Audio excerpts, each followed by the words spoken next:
Shalom, shalom, shalom. Peace and blessing to the chosen. Drop a 7 in the comment for me. Drop the 7 in the comment for me. Let me know the audio coming through clearly. Just that. Peace and blessing to the chosen. All praise to the Most High, the creator of the heavens, the earth, the seas, and everything that's in them.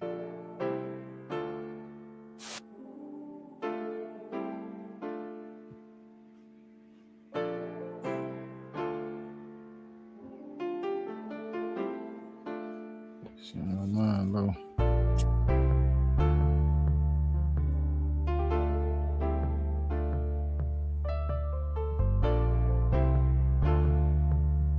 All praise to the Most High, the water apple. Hey. Thank you, our Holy One. Yeah. Drop it. Let me get a second witness. If the audio coming through clearly, drop a 7 in the comment for me. I got it. Yeah.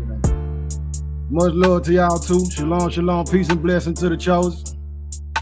All praise to the Most High, the creator of the heavens, the earth, the seas, and everything that's in them. The Father lights, the Ancient of Days, the Holy One of Israel, the same one who compacted all the organs in our bodies perfectly, put all vessels in it, the veins, the arteries, the aorta, your pinna table. There's your largest artery, your largest vein. He said, only encase the brain inside of a hard shell called the skull. You put sockets in it for eyes. We experience everything through the spirit, man. His infinite wisdom, it can't be matched. So every time, look, I'm coming in, giving them praise, glory, and honor. May the Most High be magnified, man. May the Most High be magnified. May he be glorified.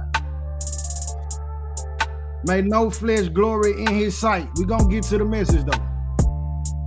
All praise to the Most High. Thank you, Father. We thank the Most High for his word being true, him being honorable, him being holy, him being faithful, him being righteous, him being true when we unfaithful, when we undeserving, when we get tired with all our wickedness and our weaknesses. The Most High stay the same, man. He don't change. He ain't changed, man. When we cried out from them dark places, he pulled us out of them dark spots. He transformed us for his glory. Now we owe him. We owe him. We owe him. The water Abba. The water Abba. Thank you, Father. Yeah, man, the Holy One of Israel, the Father, like, look. This the same one who know how much the clouds weigh, man. He made the clouds. He made all the creatures in the waters. He made those different bodies, man. Then he made mankind. He gave us the mind. Listen, your consciousness, you were in your mother's womb. She can tell you if you know your mama.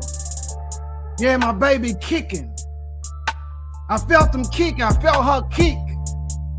So that means you were operating. You had enough consciousness to move and be mobile. But can you remember that time, though? Can you remember being in your mother's womb? Being in your mother's womb, doing it. I'm asking that question because, listen, where did the consciousness come from? Where did the consciousness come from? Your earliest memory, if it don't go back to that time when you kicking your mama in the belly, you was already operating. Where did your consciousness come from, man? Well, the one I serve, the Most High, the great I am that I am, he made the consciousness. He made the consciousness. He made all that. Yeah, man, so he worthy to be praised, worthy to be magnified. Father lights, Ancient of Days, the God of Abraham, Isaac, and Jacob, the same Jacob who now would change to Israel, man. Praise the Most High. Peace and blessing to the whole chat. Family, for tonight, the message is how the spirit realm responds to our good deeds. Now, before I jump into the message, I do want to speak briefly just a couple points on what's happening with Venezuela, U.S., you know what I mean? Just what I can gather from the situation. I'm not going to go too far into it.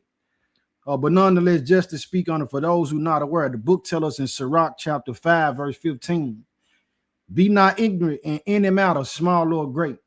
So we want to be aware about what's going on in the world and the thing that is happening around us. Some people might say, well, what does that have to do with me? It doesn't matter.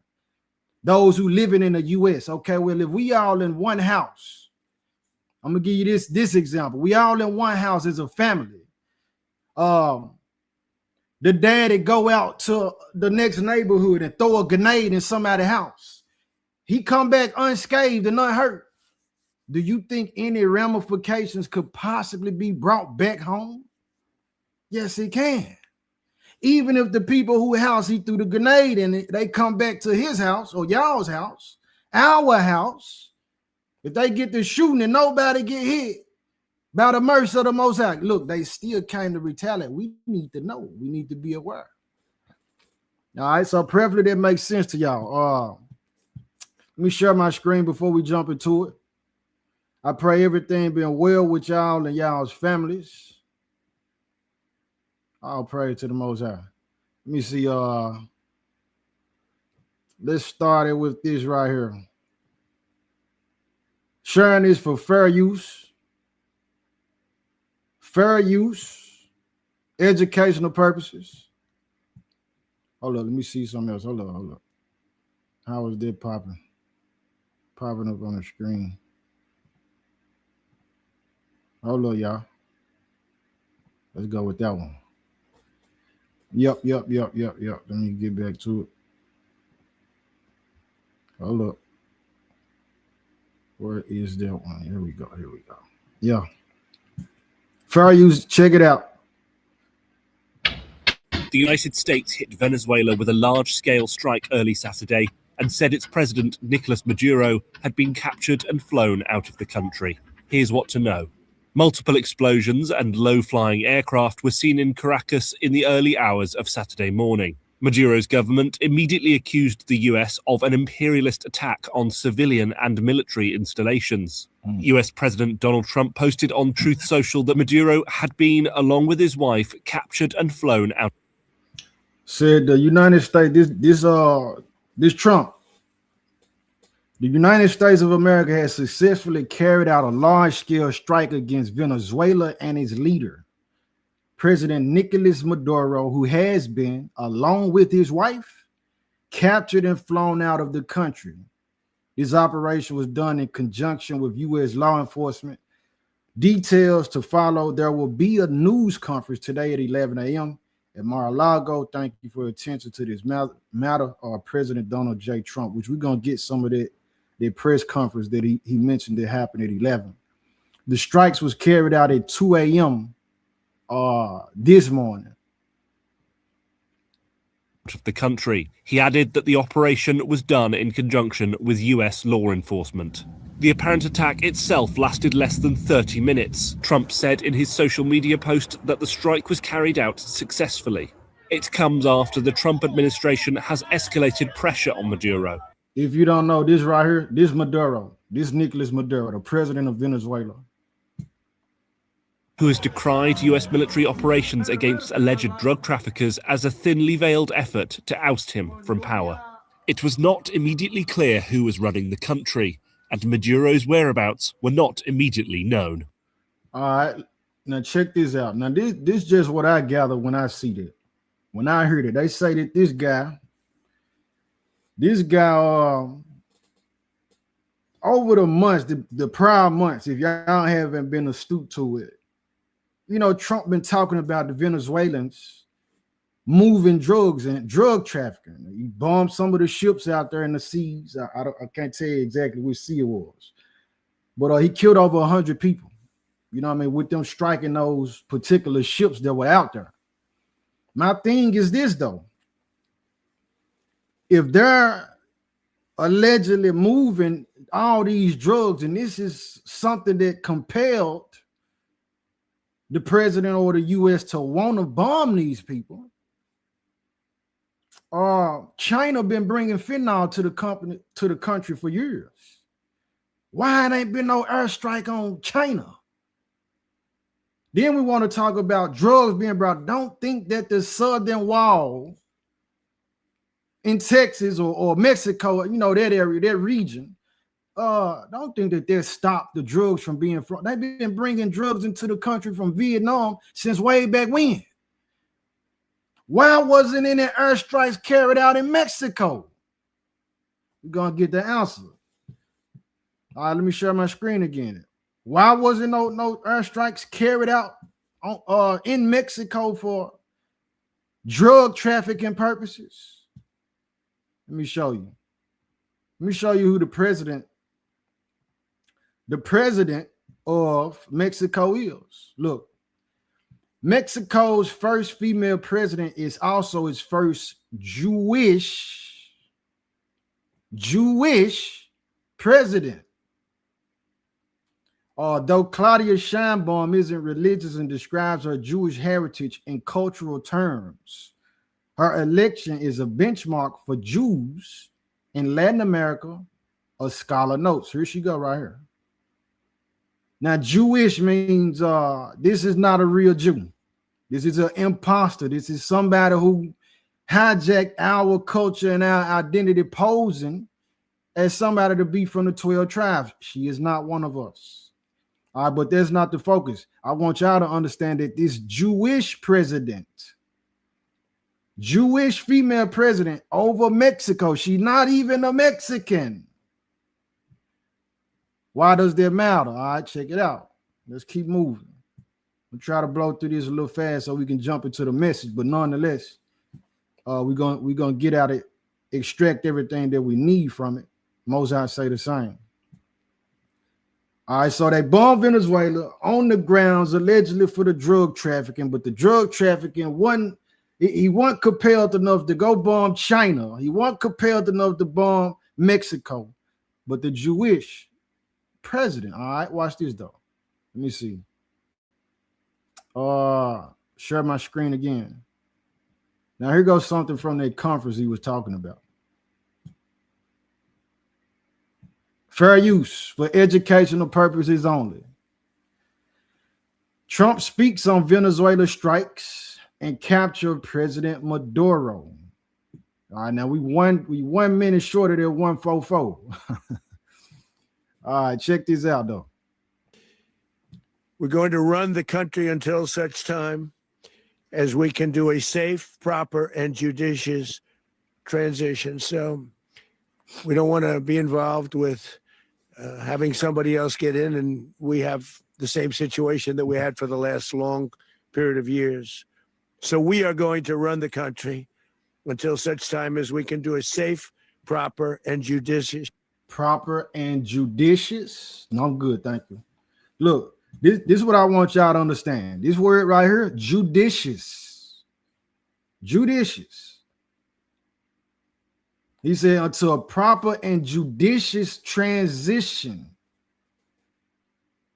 Why am I talking about? Because the plot of it was going on within it. Now we on 144.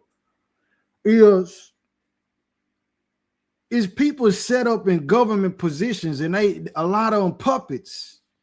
And if you're not down with the program that the headquarters for the puppets, the U.S., you're not down with that, well, we got to remove you. So just like the president of Mexico, which many of us know, Mexico been known for bringing drugs in and all this that been going on. This same man, which is not about him, this same guy who went and got Maduro way from across the waters from Venezuela, talking about drug trafficking. He done pardoned drug traffickers. Look it up. He done pardoned many drug traffickers. But he go get him from across the water because he's not judicious, or he's not down with the Jewish plan. See, the Jewish president of Mexico, she involved. She down with it. She in the game. This fella don't want to be a part of it, so he got to be removed. All right, and you will have some. I'm gonna say this briefly. We're gonna come back to this video. I'm gonna say this right quick though, because something that go on. I made a post, right, and I say Christmas is satanic. And I had Satanists, I had pagans, I had Christians, I had all type of people come out and ridicule me, come against me about that statement. Here's the thing, though. They said, well, I wouldn't say it's satanic, but pagan, yes. All right, so let me break this down for y'all. It's only two masters. Either you with the Most High or you with Satan. The only gray area is you trying to repent and get yourself together. But if it's glory going out in a pagan practice, the glory and the honor don't go to the God of Abraham, Isaac, and Jacob, man. The word Satan means adversary, to be adverse, to be against. So if it's pagan, it's not for the Most High, it's against the Most High. By default, it's satanic. So I just want to make that correlation for people. And I'm saying it because just like we want a judicious transition. Go look at that word. And you might say, well, this don't got nothing to do with Jewish people. You got to understand how the discernment of the spirit works. Just like we're going to get it out of this, what he say. They using certain words. You don't understand what legalese is. A lot of people don't know what that is. A lot of people don't know it's a lot of word magic being practiced. All right, but nonetheless, I ain't gonna stay on there too long, man. Let's go back to the video. Let's go back to the video. Let me see. Yeah. Here we go. Let's go back. We're going to run the country until such time as we can do a safe, proper, and judicious transition. So we can get somebody in there who down with the program, man. You know he be buddy with Netanyahu. You know what I'm saying? Like, come on now. Till we get a judicious transition. Be involved with having somebody else get in, and we have the same situation that we had for the last long period of years. So we are going to run the country until such time as we can do a safe, proper, and judicious transition. And it has to be judicious because that's what we're all about. That's what they are. We want peace, liberty, and justice for the great people of Venezuela. And that includes many from Venezuela that are now living in the United States and want to go back to their country. It's their homeland. Okay. So we want peace, liberty, and justice for the Venezuelans. Okay, I get it. Now check this out, though. In the same breath, earlier this week, what just happened? The same man made it that in all 50 states, we disabling, we're not allowing the child care thing. So how is it that we have all this concern of what's going on with people across the waters, but not what's going on with our people at home? You know how many people are going to be affected by the fact, well, they can't be engaged in child care. People not going to be able to go to work. They depend on daycares for their children so that they can go to work to provide for their families. So now that the child care has been, I forget the word that's used, somebody drop it in the chat for me. Help me out. You know, we work together. It's a team effort. But if the people can't get child care here in this country that he's the head of, how is it that we're not looking for the peace and the liberty and justice for what's going on here at home? There's hypocrisy, man. We can't take a chance that somebody else takes over Venezuela that doesn't have the good of the Venezuelan people in mind. We've had decades of that. We're not going to let that happen. We're there now, and what people don't understand, but they understand as I say this, we're there now, but we're going to stay until such time as the proper transition can take place. So we're going to stay until such time as we're going to run it essentially until such time as a proper transition can take place. As everyone knows, the oil business in Venezuela has been a bust, a total bust This is what it's for a about. long period of time. They were pumping almost nothing by comparison to what they could have been pumping. So now he finna let us know why. This the real reason why the U.S. went into Venezuela. This the real reason why they over there. But see, what the enemy need to do, he need to discredit you before he can, justify why he came against you. This is the same tactic that get used on so many different levels, definitely against the Most High chosen people. We're going to demonize you first. We're going to cast you out to be evil, to be wrong, to be unjust, so that when we come in with our own agenda and purpose of why we really want to take over or manipulate or take resources from you, it's going to be justified in the eyes of the audience in the world. Well, they were drug dealers anyway. Why come help a drug dealer? Well, these person that was the worst in the world, obnoxious and everything else, they were thieves. They were robbers and rapists. So if you put that out there and the people believe that, ain't nobody gonna be saying, hold on, we need to check into this unless you got the wisdom from on high. All right, but he finna tell us this is why they going into Venezuela, man. And what could have taken place. We're going to have our very large United States oil companies, the biggest anywhere in the world, go in, spend billions of dollars, fix the badly broken infrastructure, the oil infrastructure, and start making money for the country. And we are ready to stage a second and much larger attack if we need to do so. So we were prepared to do a second wave if we needed to do so. We actually assumed that a second wave would be necessary, but now it's probably not. The first wave, if you'd like to call it that, the first attack was so successful, we probably don't have to do a second, but we're prepared to do a second wave, a much bigger wave, actually. For educational purposes only. Fair use YouTube for educational purposes only.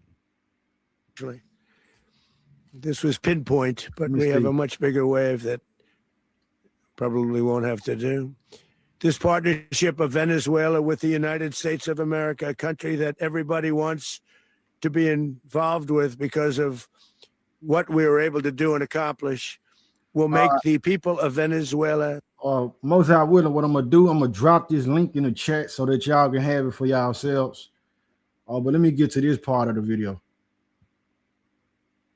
This is the game changer that everybody have been asking for. So basically this big button right here in the middle is to today, of course, the civilian population specifically, they have a lot of questions. What is your message to the people of Venezuela? That you're going to have peace, justice. You're going to have right here. Listen to this, family. We're going to take a lot of money out so that we can take care of the country. Yeah. What is your message to the people of Venezuela today? Of course, the civilian population specifically, they have a lot of questions. What is your message to the people of Venezuela? That you're going to have peace, justice. You're going to have some of the riches that you should have had for a long period of time. It was stolen from you. But you're going to have peace and you're going to have safety. You're going to have justice. You're going to have a country. You're going to have a real country. You're going to have peace and safety. See, that don't mean nothing to a lot of people. But all praises to the Most High for his word, man. Let me start sharing my screen. All praise to the Most High for his word, because we finna see exactly what the code word is that he just got through saying.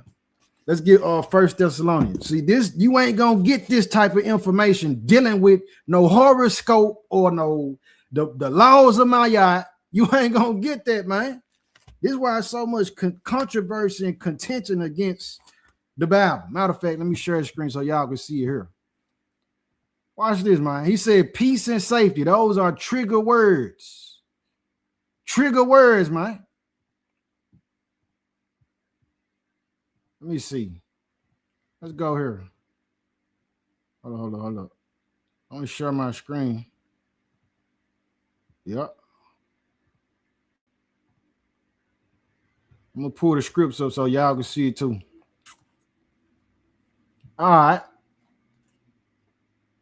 Let's go to 1 Thessalonians. Move this over here. 1 Thessalonians chapter 5, verse 3. What Trump say? He said they're going to have peace and safety. Verse 1, let's start with 1. It says, but of the times and the seasons, brethren, ye have no need that I write unto you. For yourselves know perfectly that the day of the Lord so cometh as a thief in the night. For when they shall say, peace and safety, then sudden destruction cometh upon them, as travail upon a woman with child, and they shall not escape. So don't think that because he's saying, oh, it's going to be all great, it's going to be peace and safety, man. This is a time for you in Venezuelans. Look, don't listen. It's actually a movie that just came out. I forget the name of it, about Trump, showing you how he came to be the president. You know what I mean? And his origins. If you look at that movie, you're gonna see his true nature.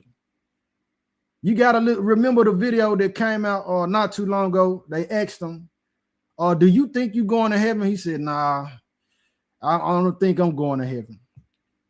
You got to understand the logic and the mentality of why he would think that he's not going. All right, but this right here, trigger word, peace and safety. So anytime we hear that in the news, anytime we hear that, they say something about peace and safety, man, be alert, be aware. You know what I mean? Because that's not the actual and the true thing that they have in mind. He said they finna go into there. It's about the oil, family. They're going into Venezuela to take over the oil, get the oil and use it for the benefits of whatever they want to do. It's the whole thing, along with getting the infrastructure set up and the government system over there set up to have one of their pawns who down with the Jewish agenda. Yeah, man. What bro say? Yeah.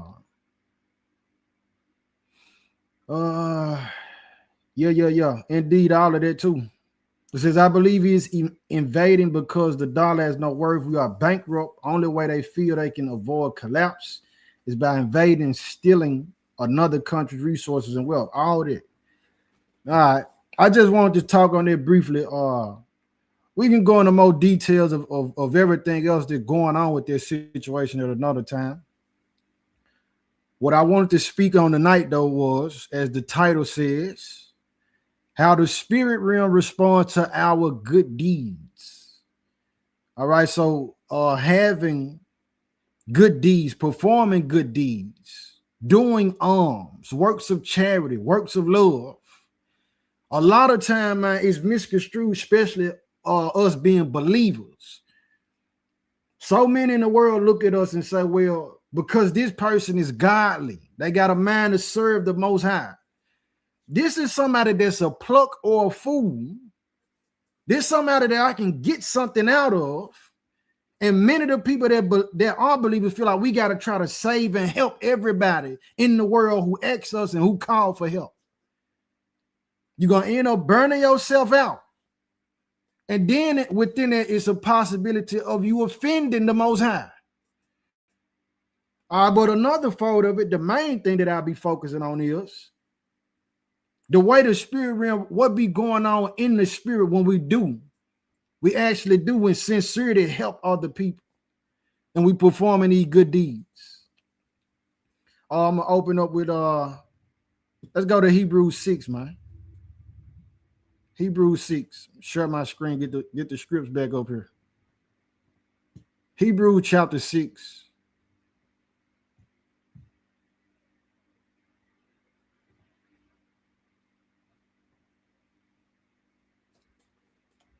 Hebrews chapter 6, verse 10. Says, for God, or the Most High, is not unrighteous, to forget your work and labor of love, which ye have showed toward his name, and that ye have ministered to the saints and do minister. So when we do good deeds, when we bless the Most High, or when we looking to help people and be an aid and assist, the Most High keep that in remembrance. All right, and that's what we want. We want to have a good record and account before the Most High. So this let you know that your works and your deeds translate into the spirit realm. The Father is noticing it. All right, what else? Let's go to Proverbs 19. We're going to be in Proverbs a lot. We're going to be in a lot of the wisdom books tonight. Smash the like button if you haven't. Smash the like button. Subscribe if you haven't. Or like I say, if you don't like it, if you dislike it, you can hit the dislike button, but you got to tell me why. Why don't you like it? What's your problem? Proverbs 19, verse 17.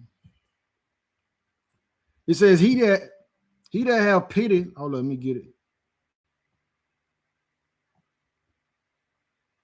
Let's go blue. He that have pity upon the poor lendeth unto the Lord, and that which he have given will he pay him again. So when we operate and we saying, well, you know what, I want to go out sincerely from a actual sincere place in my spirit. I want to go out and feed the homeless. I want to look out for the fatherless. I want to look out for the widow. I want to go to the hospital, visit the people in the hospitals. I want to go visit those that's in prison. Or one of my loved ones needed a ride to the store or to work, or I had to pick them up at 2 a.m. in the morning. And you do that sincerely. When we do those things, even though it's a physical person before, we should be seeing them as ourselves. When we do that, it's like we lending to the Most High, though. All right, let's keep going. Let's go to Sirach, man, or Ecclesiasticus. Sirach or Ecclesiasticus also in this particular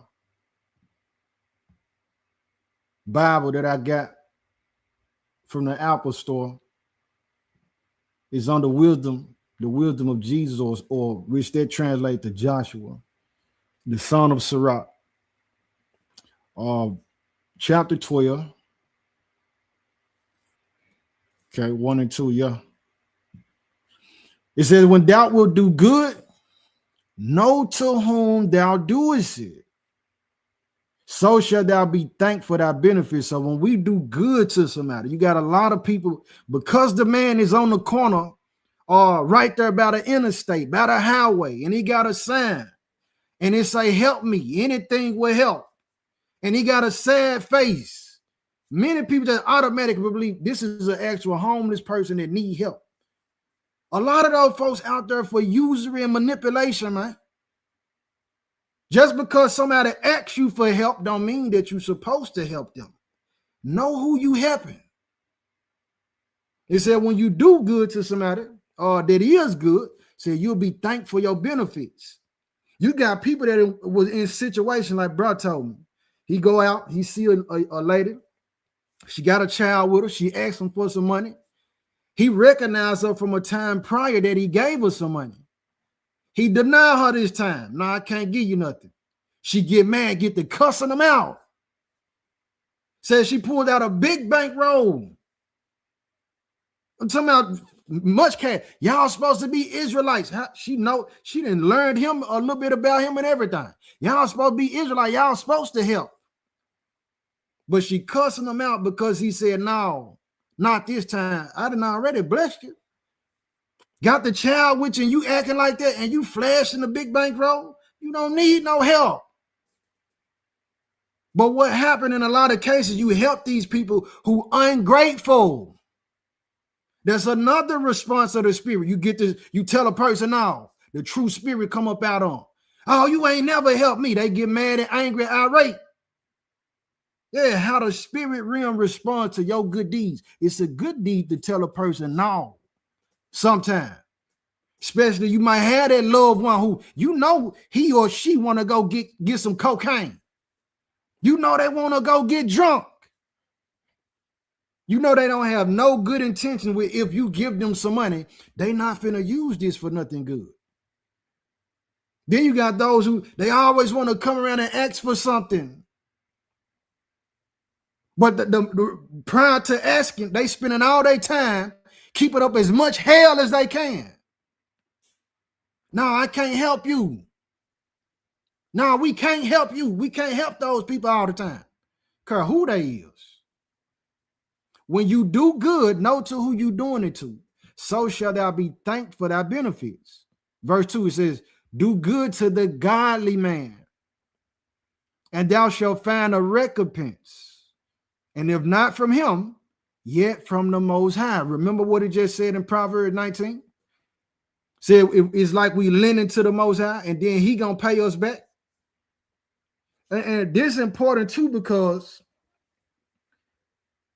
the times ahead of us, if we be here, this the same mentality in people that they feel like they gotta just go out their way to help everybody. So I'm gonna give you an example. If any of us saw the movie Book of Eli, along with if you ever saw Mad Max, that type of stuff, the post-apocalyptic scenery in a world like that, you got the lady outside, she acting like she need help. Oh, please help me. But this is the setup. So you got people, travelers that come through, they say, oh, she need help. Not having real wisdom. I'll just help anybody who asking for help. And she's a setup for the squad of guys who you don't see. They come out and they rob you, kill you, and if you a female, they ravish you. Look, so I'm telling the believers, man, you got to get a grip on yourself. Let your charity, your works, your good works and good deeds be guided by the Holy Spirit and inspired by the Holy Spirit. I don't care how much you say you love these people. The same people who right now, if you don't know, I'm going to have to talk about it in another message. If you saying you an Israelite, if you saying you a Hebrew, if you saying you serve the Most High, you love the Most High, according to what the book actually say, not about no tradition, what you feel. Man, we are a group of people who is hated by the world, so much so that when death come in, if we die, our loved ones, many of them won't come to our funeral. So much so that if we die, we pass on, our regards would be that, man, don't cremate me. Your family will cremate you. I don't care about them being no Hebrew or whatever custom they saying that they believe in. Now we gonna cremate them. So when things go down, we gonna be all we have, man. You know what I mean? A lot of the people who right now, they want to use you. This is a part of this message. They want to use you for your good heart, man. Your good heart gonna get you in trouble. It's gonna get you in trouble. I'm not saying that we can't help people. I'm saying know who you helping. Because in the end, what I'm telling you, man, we ain't going to look the same people, the same person you've been in, you willing to lay your life down for, or be the same one that give you up to be killed by the government. What verse 3 say? Says, there can no good come to him that is always occupied in evil. This is why you got certain people that they always calling on you. When can I have a chance to call on you for help? You constantly needing help because you occupied in evil. You won't repent. You won't do right.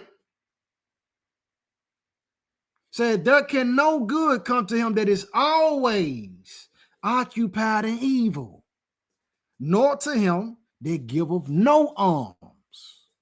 So then you got the real selfish people. They just don't want to help nobody. You just super stingy and selfish. Yeah, no good can't come to you either. Give to the godly man and help not a what? Let me put this in purple. Give to the godly man and help not a sinner. This is the word of the Most High, man. But so many people don't understand or notice. They think that you trying to save the world. You think you can save the world, and many people get put in detrimental situations because you done pulled out so much. Man, the hour is different. The clock is ticking. You better know who you helping, man. Let's continue on. Let's go to Sirach 29. Let me get that like this. Sirach 29. Or Ecclesiasticus chapter 29. There we go. Yep. Verse 1 says, he that is merciful will lend unto his neighbor,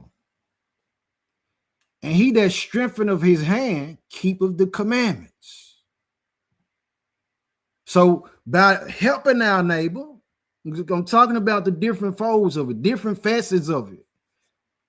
Not just to tell somebody, go out there and you know, run yourself into the grave trying to help people. No, I ain't telling you that. It's balance. All right, so but the one who lends to their neighbor is a merciful person. Because when I see that you do need help, I'm going to see you as me. What if, man, it's me right here. What if this was my son? What if this was my sister, my parents, my grandchildren, my great-grandchildren? That's how my mind works. Father, I'm going to do this right here. Because even if I don't receive the recompense for the good deed or the alm, maybe the Most High allow my great-grandchildren to experience the blessing of it. Maybe he'll cover them, which goes into another fold we going to get. Your alms deed, how the spirit realm respond to it, you don't always get it back in money. The Most High set up a standard around you that you can't be touched. I said, and he that strengtheneth his hand keepeth the commandment. Love your neighbor as yourself. And in loving my neighbor as myself, as I understand, I've helped bro. I've helped sis. I've helped these people. And so now I see that they're not getting better. And I reckon that my help is actually doing more hurt to them.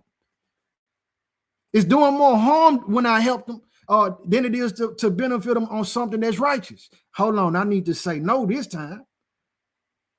Love my neighbor as myself. It says, lend to thy neighbor in time of his need, and pay down thy neighbor again in due season. What happened? Lend to thy neighbor in time of his need. But what happened is a lot of time the people come asking for help and it ain't even a need, man. You got people that they would have, like I talked about earlier. They just want to spend your money. They got money. They just want to waste your gas. They got a vehicle themselves. They never say, hey, man, you hop in with me this time. I'm going to drive. They want you to drive your car every time.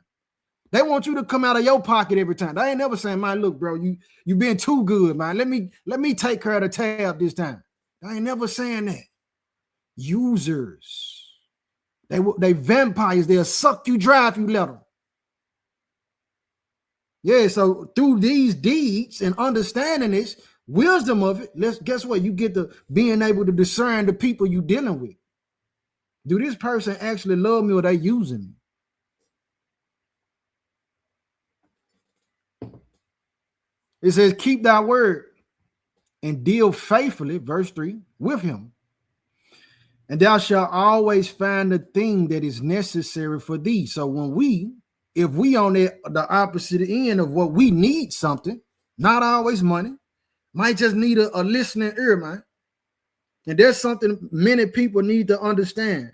As you are a servant, it's not your job to always run your mouth and talk, man. When somebody call you and they need to vent, you need to be, hold on, what spirit is my brother or sister in? I need to understand, hold on, let me, Father, or do they need an ear or do they need me to speak? Do they need a word or do they need an ear? Because what happened? A person call you to vent. You get to talking so much. Talking over them, they can't even get the venting out. But this is the same person that when you call them, they quiet as a mouse, let you get everything out that you need to. That's a good deed as well, man. Be a listening ear for somebody. All right, but keep your word and deal faithfully with him. And thou shalt always find the thing that is necessary for thee. So as you keep your word and you deal with people, you look out for them. The Most High said, man, you reap what you sow. Which lead me into what I say earlier, talking about these words, the word magic. Dealing with words, something that happens often. I'm gonna have to do a full message on that. You got people that say, man, well, it's karma. Word association. When you say that it's karma, that links into some goddess, some female deity. That don't say nothing. That 9 times out of 10, when people hear the word karma, God, the Most High, the Holy One of Israel, don't enter their mind, man. Word association. But if you say you reap what you sow, we know that come out the Bible. So that phrase is associated with the Holy One of Israel. It's going to make you think of him. Saying that to say, as we practice what the Father instructed us to do, man, you're going to always find what you need, man. Let me say, it says, verse 4, many, when a thing was lent them, this is what happened, reckoned it to be found and put them to trouble that helped them. So you didn't help this person out, sacrifice, gave them this, gave them that, let them use your car or whatever. Instead of them being appreciative, you not knowing who you giving to, instead of them appreciating you, guess what they do? They act like, man, look, you obligated to do that. You owe them that. They end up bringing you trouble. Verse 5 says, till he have received, he will kiss a man's hand. He gonna come so humble. Oh, man, bro, sister, mom, pops, or even the parents' excellent son, baby girl, the friend. Hey, they gonna come so humble and polite. Hey, cuz, you think you can, like, cuz, how you, I know we cousins, but I mean, like, we ain't got no report. I ain't talked to you in 20 years, and the first thing you asking me for some money? Got a lot of people who watching you and what you doing, and in their head, they feel like, hey, I need to get some of that out of his pocket, out of her pocket. So till he have received, till he get that from you, what he asking you for, he will kiss a man's hand. And for his neighbor's money, he will speak submissively. But when he should repay, when it's time for you to pay back, I loaned you that. All you wanted was 10 or 20. You wanted $5. You wanted this amount. It come time to pay back. What it say? He will prolong the time and return words of grief and complain of the time. Man, look, man, they get to tell me, look, it wasn't number $20. But when they ask you for it, they say, I'm gonna pay you back in 2 more days. I'll pay you back next week. Next week come, they say, I had the money you loaned them.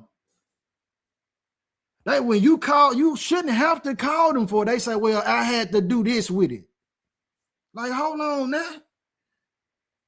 I made the sacrifice when you needed something. I had things I need to take care of too.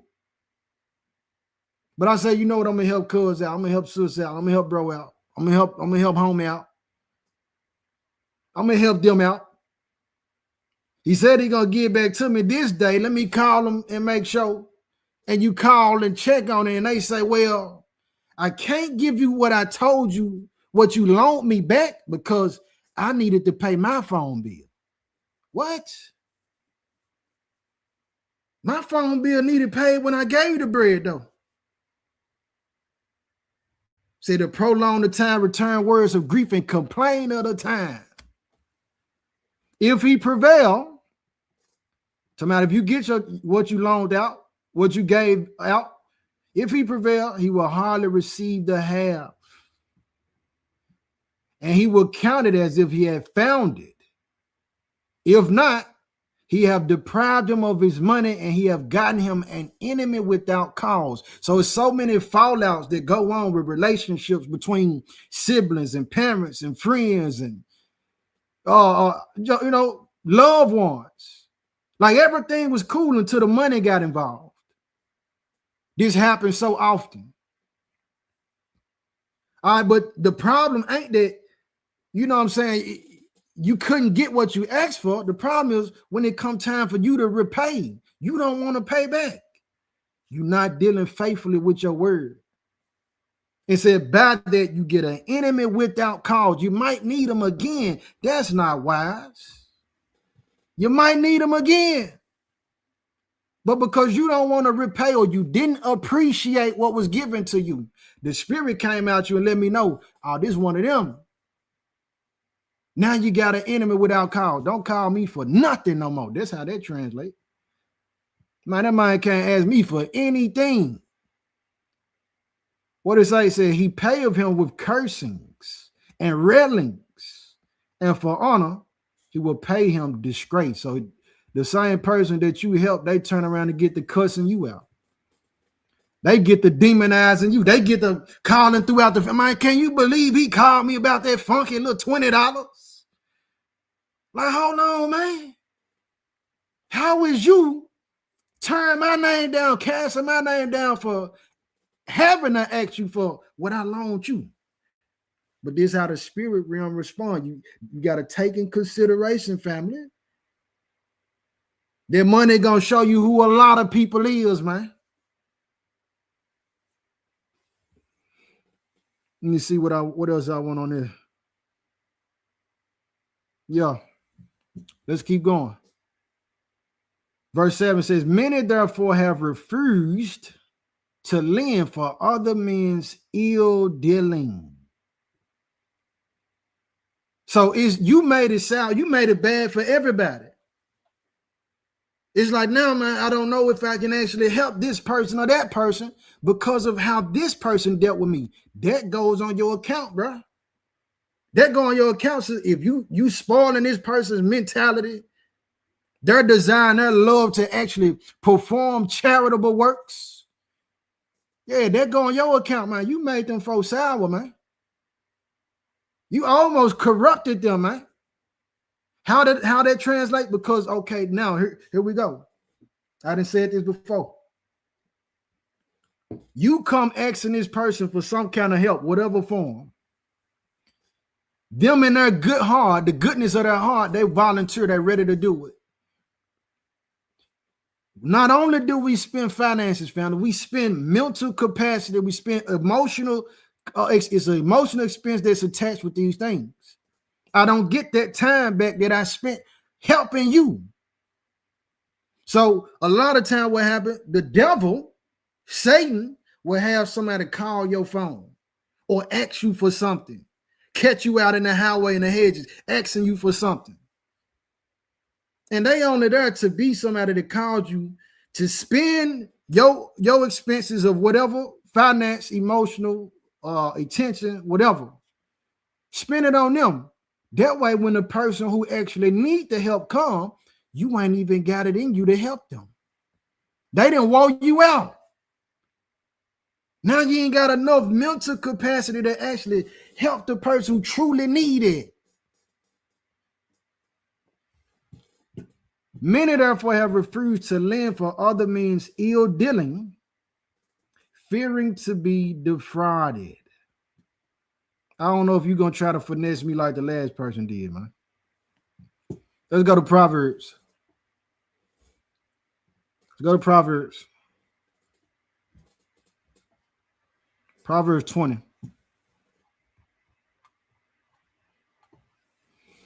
Proverbs chapter 20. We're going to blitz it, man. I ain't going to try to not take too much time on it. Everything going to be pretty much clear. Proverbs 20, verse 14.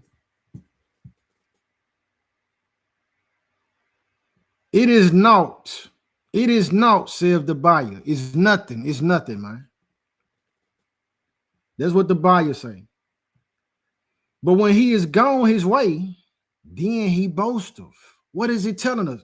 They tell him, man, it ain't nothing. They'll downplay something that they asking for you. They're like, man, no, this ain't it ain't all that. It's really ain't. They downplay the value of what they getting from you. But then when they part ways and they out of your sight, they like, man, I just got over on. Man, this worth way more than what I just put off. This is how these people work, man. Know who you helping. This is what the book telling us. It's imperative because moving forth, you end up helping the wrong person. It's going to be to your demise. It's going to be to your demise, man.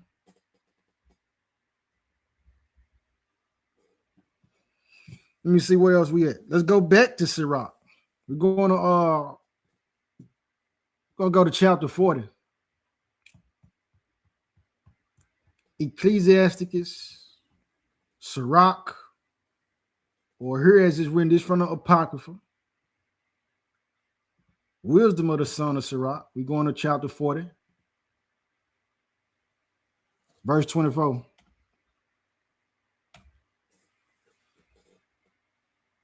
Verse 24 or 24. It says, brethren and help are against time of trouble. So yeah, a brother is born for adversity. If I got a problem, this is what my brother's for. It's what my siblings for, to help me with these issues. This is what I'm here for. Don't use me. Don't manipulate me. Brethren and help are against time of trouble. But, what is that right here? But alms, put that in green.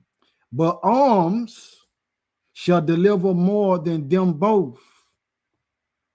So this is what I'm talking about, how the spirit realm respond to our good deeds. Your alms. Now we going on to the part of, we ain't dealing with the people who, you know, they connivers, they finessers. We talking about dealing in sincerity when we actually going out performing good deeds. It said alms will deliver more than your brother will. So in the spirit realm, the wreck that you didn't have, the day your house didn't burn down, when you went to the doctor and they told you this and everything was good, the fact that you was able to get ahead and that favor that you was shown and what you witnessed, a lot of that have to do with the alms, the good deeds that you didn't perform. Again, it don't always come back as money or something material. It'll come back in health. Everybody in your section got sick, but you. That's the most I say, man. You did this. I'm gonna put this shield on you. I'm gonna give you even more protection. Let me send some more angels to encamp around you. That's how that worked, man. Let's go to chapter 17, though. Chapter 17. Same book. Chapter 17. Verse 22. I love this one right here. It says, the arms of a man is as a signet with him. Oh, let me read 21 first so we can give more context. It says, but the Most High being gracious and knowing his workmanship, neither left nor forsook them, but spared them. The arms of a man is as a signet with him, and he will keep the good deeds of man as the apple of the eye and give repentance to his sons and daughters. All right, so we want that. We want the Most High to keep our good deeds before him. And we want to be operating in wisdom to know who it is that we helping, though. We don't want to be helping somebody who going against the body. No, I can't do that. We don't want to be helping somebody destroy themselves. No, I don't want to have a hand in it. I don't want that on my conscience. Yeah. Let me see. Sirach 16. Let's jump back. Sirach 16:14.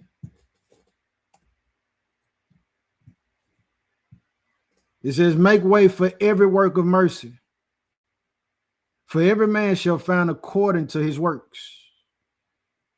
So when we do got that opportunity, man, understand it with wisdom. When it's a time to show mercy, it's a time for us to be a help or aid. And I'm going to keep reiterating, it's not always monetary, it's not always material. You know what I mean? To feed the homeless and to clothe the naked. You know what I mean? A lot of people, they take what they got at the end of the year, gather up all the clothes that they don't wear no more, and they take it to the Goodwill. I saw a video, family, where, you know, they got, I think that's Goodwill, I'm not 100% sure, but they got the little containers where you can drop the clothes and shoes off, you know, put them in a container, right? Now you had people pull up to the container, two dudes. Dude crawled into the container, man. Pushed out the bags and all the shoes and clothes, and they drove off with it. So it's like, man, we in a time where people looking to do these good works. Let me donate.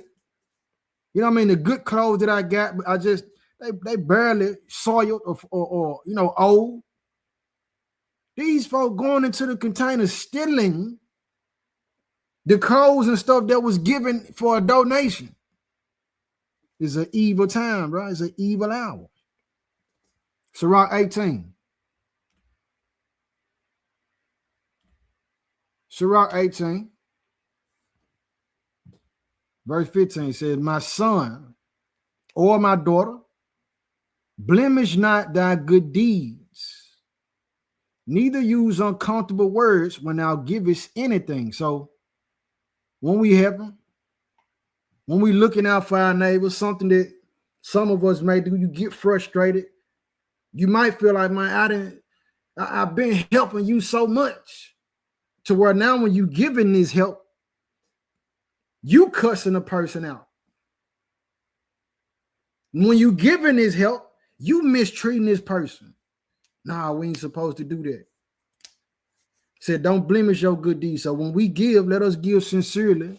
Let us give peaceably, man. Let us give with wisdom. Let us not make the person feel bad and horrible when we give it to them. If that's what's in your spirit, then don't give it to them at all. You can refrain from that. Don't, if you're going to cuss them out and give them a long lecture coming across their head with all type of ridicule about them, man, just don't give it to them at all. Just tell them no. Tell them, no, I can't help. If you are going to give, what it say? Don't use no uncomfortable words, man. Let's go here, though. Let's go to Tobit. Let me get Tobit 1. Tobit 1.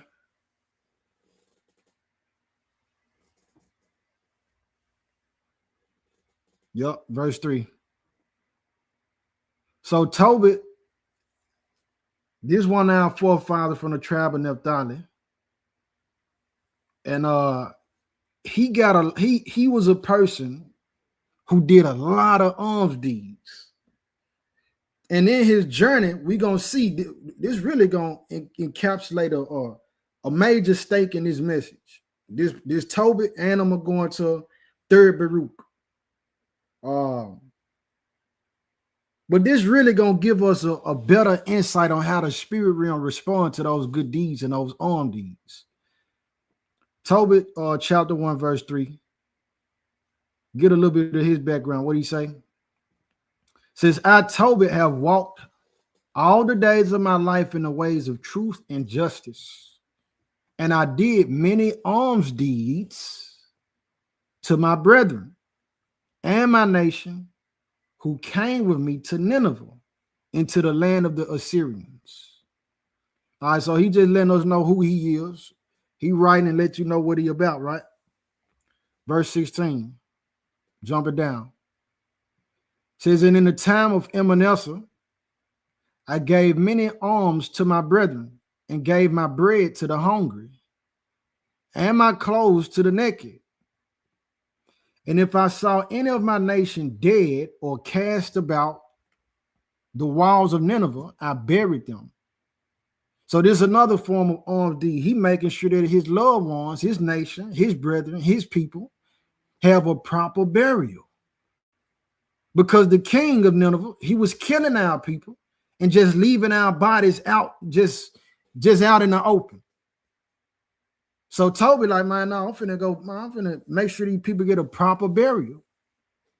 If you don't understand, you read the scriptures, the Most High, he values the way that we, what happens to our bodies after death. That's why in other cases, a punishment was, man, look, you ain't gonna even be buried. You're not gonna even, because of the sin that you committed, how wicked that was, man, you're not gonna even be buried amongst your forefathers.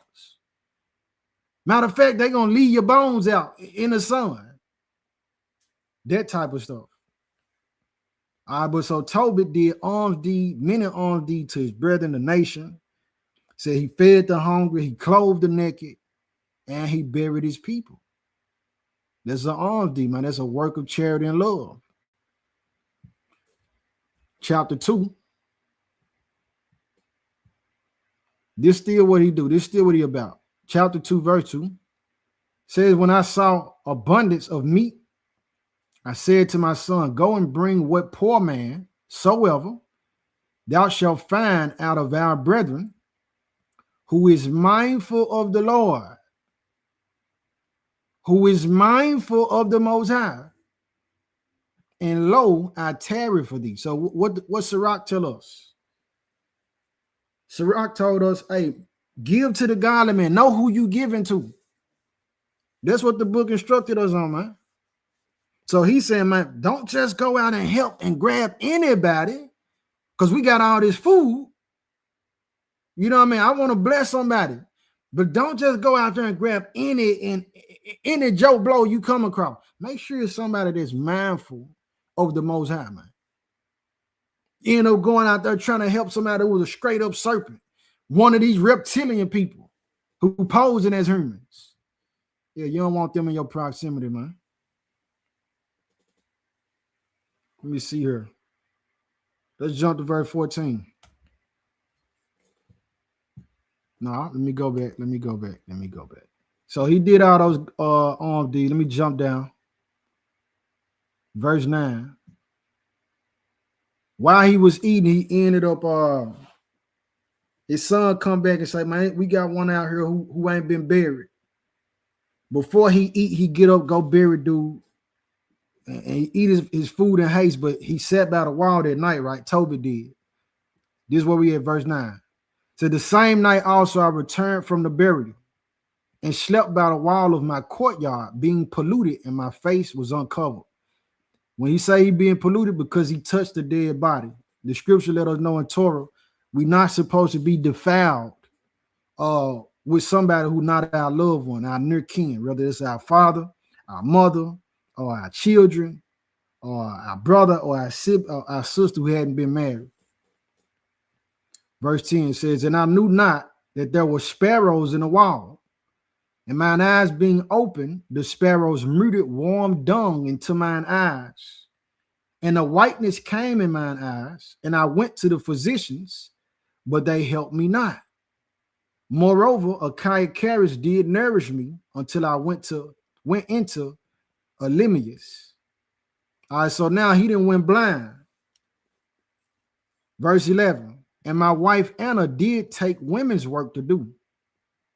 And when she had sent them home to the owners, they paid her wages and gave her also besides a kid.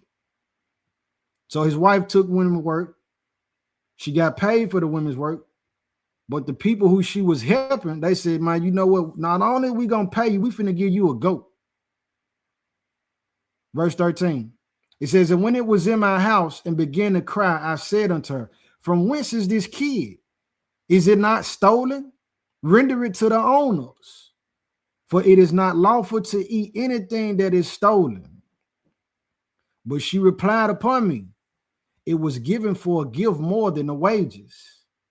Howbeit I did not believe her, but bade her render it to the owner. So he don't believe. He like, man, you tripping. He thinks she stole the goat. And I was abashed at her. But she replied upon me. This is what we get to. Where are thine alms and thy righteous deeds? Behold, thou and all thy works are known.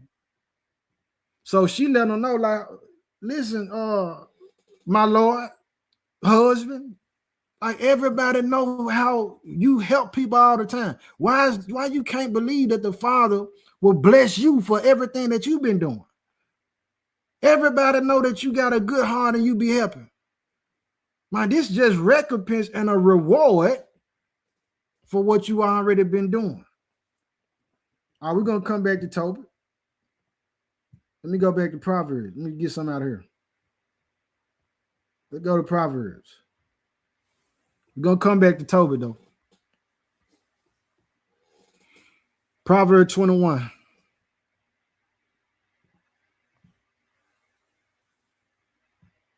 Proverbs 21, verse 13.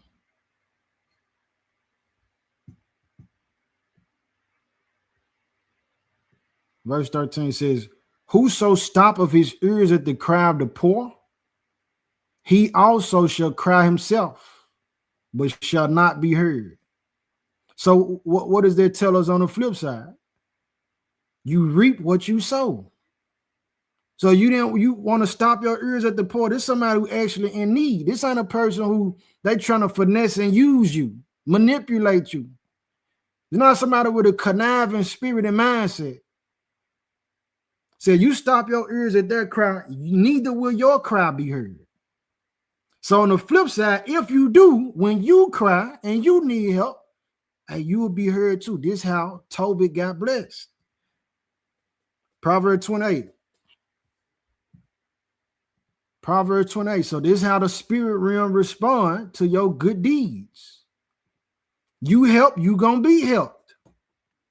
You look out for people. Look, when it come time that you need somebody to look out for you, you're gonna have people to look out for you, man. Proverbs 28, verse 27. He that giveth unto the poor shall not lack. So what happened? A couple months ago, they got to talking about no use of the EBT, no food stamps. They shutting it down. You had a lot of people in pandemonium. A lot of folk worried, what I'm gonna do, how I'm gonna feed my family. But then the government opened back up. They supplied the food stamps, and so many of them, it didn't enter their head. Hold on, man. The homeless, there's a lot of people that, man, they don't get, look, they not concerned about food stamps because they living on the street anyway every day. And when they got the food stamps loaded onto their cards, it didn't enter their mind, you know what, let me take a portion of this to go help my brothers and sisters who out there who they don't, man, what state are they in? I'm worried because, and I've been getting food stamps.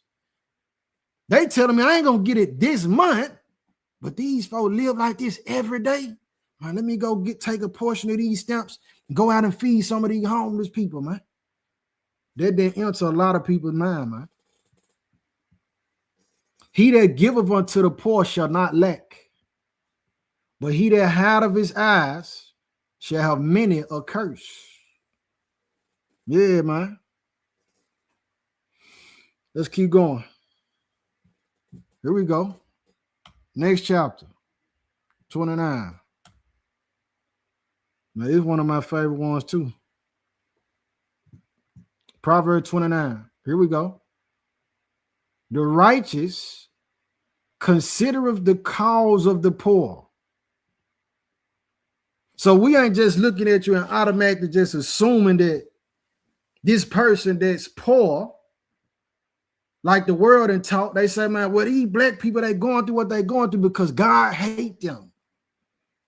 This is what get taught in a lot of sects of Christianity. This is what get taught in Mormonism.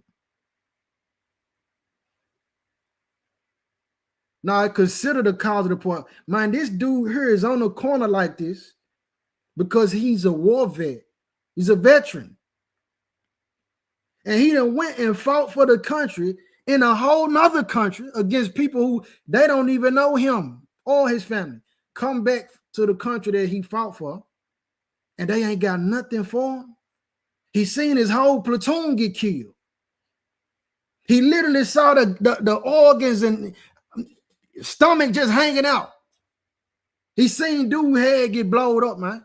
He saw this. She saw this. It warped their minds. It play on their psyche. So they might kind of spaz out or seem a little off or be really, really quiet. They can't sleep at night. They feel that they're a danger to their own family because of what they saw. Because if you don't know, at the beginning of things, it was never in the design of the Most High for us to be going to war and be killing and murdering one another. This what came after the fall, man. All right, but it say the righteous consider the cause of the poor. Man, maybe this person, they actually are homeless and poor like they are now because they didn't hear this message. They trying to help everybody. She done went and put her house up for her nephew, who he done went and robbed somebody. She put her house up to get him out of jail. He get out, he promised, I'm gonna help you, auntie, to pay off what gotta be paid back. He didn't help her. End up losing the house, or somebody sold him a dream. We gonna do this, we gonna get all this taken care of. Or maybe they was married. And then the person say, well, I'm gonna do this, and then they end up filing a divorce and taking everything. Maybe that's what happened. There could be you. It could be me. It could be any of us. So it said the righteous consider the cause of the poor. So the man or the woman that's at the corner store, or the person you see walking down the street and they talking to themselves. Maybe he out of his mind like that because the people he trusted as his friends, they slipped a Mickey on him, man. They did something to him. Maybe his wife or her husband did something to them.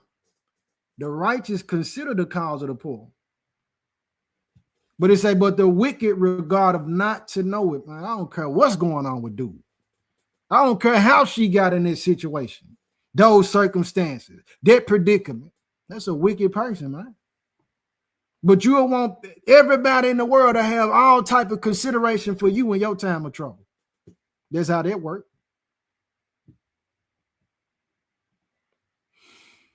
All right, let's go back to Tobit.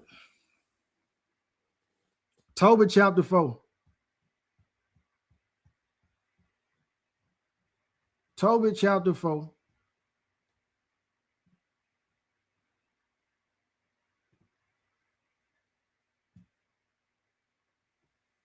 Let me start with verse 5.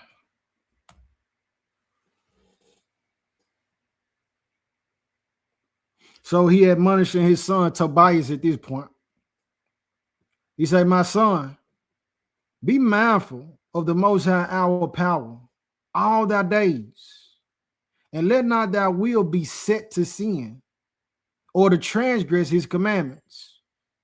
Do uprightly all thy life long, and follow not the ways of unrighteousness.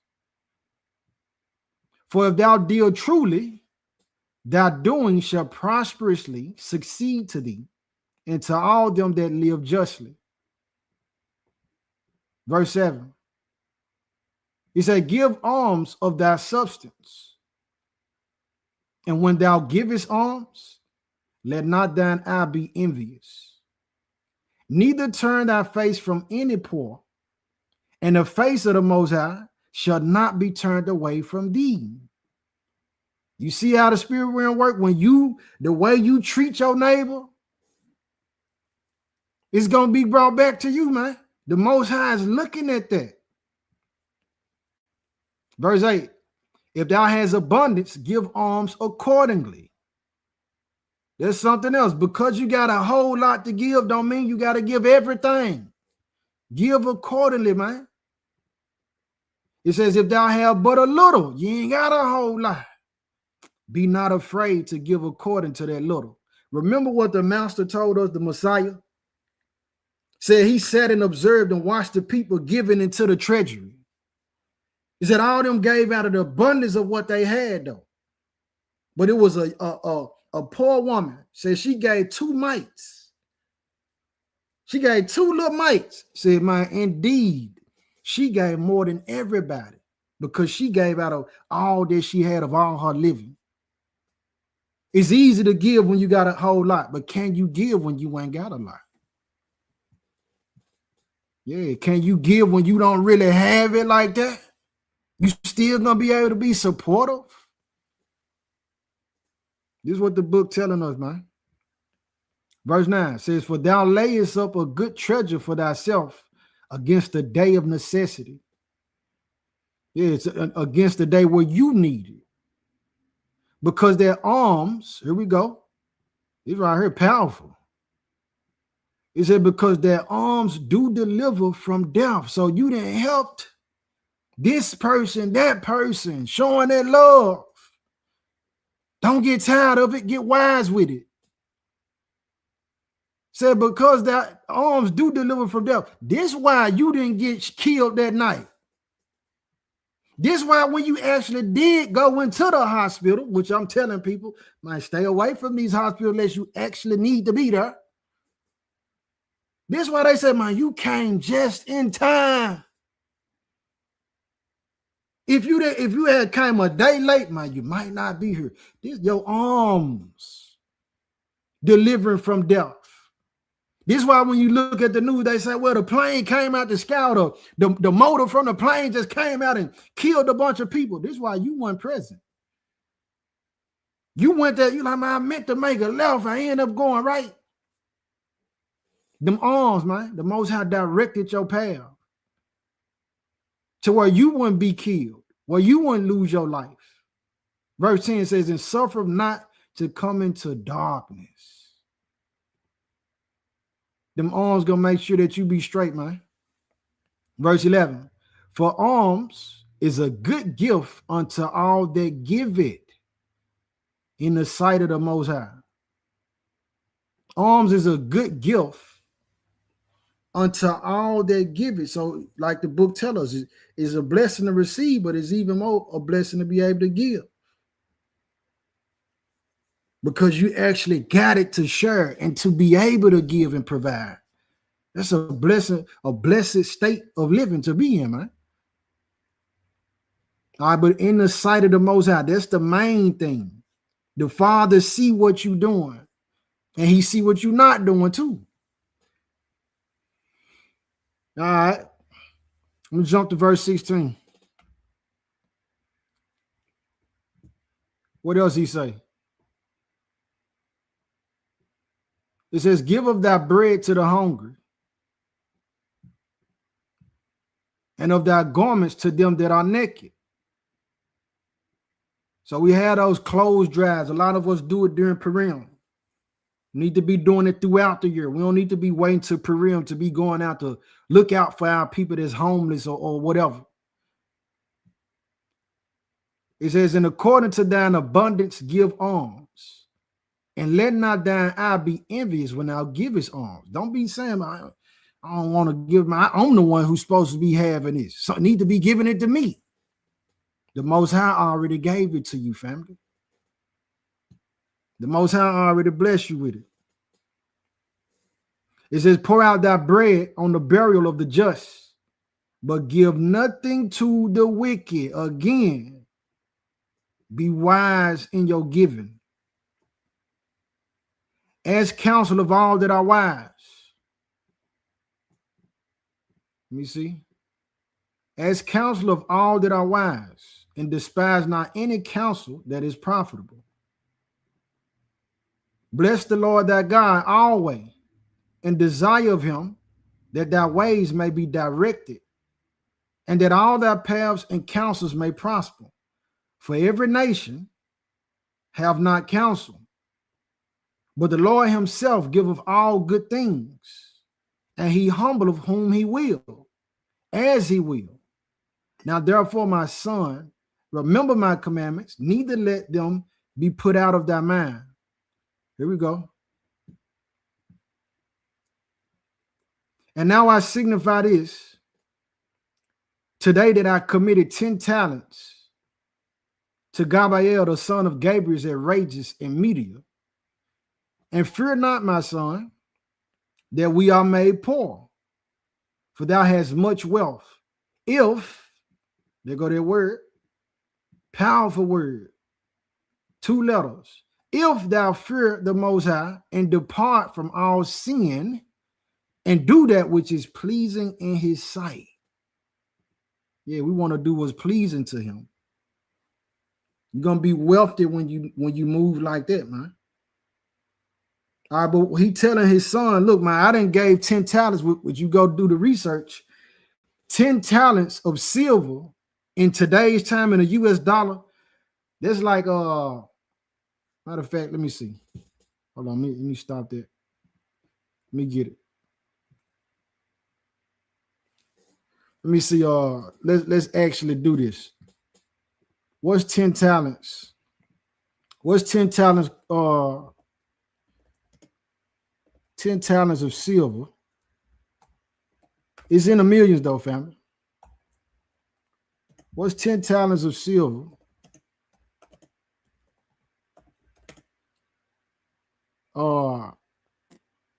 What is the equivalent of 10 talents of silver? Let me type that in. What is the equivalent of 10 talents of silver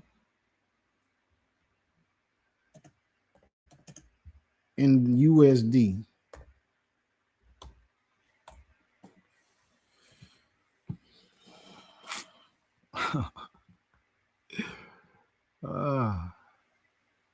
Let's see.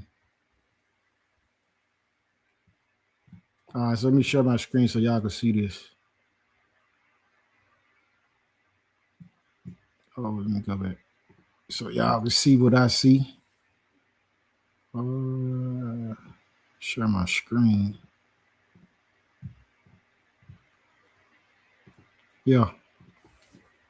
Says 10 talents of silver is a huge sum, roughly equivalent to hundreds of thousands to millions of dollars today, depending on the talent's weight, around 30 to 60 kilograms, and the fluctuating price of silver, but also representing an immense amount of labor, potentially 60 million days' wages, making it a king's ransom, not just a commodity value.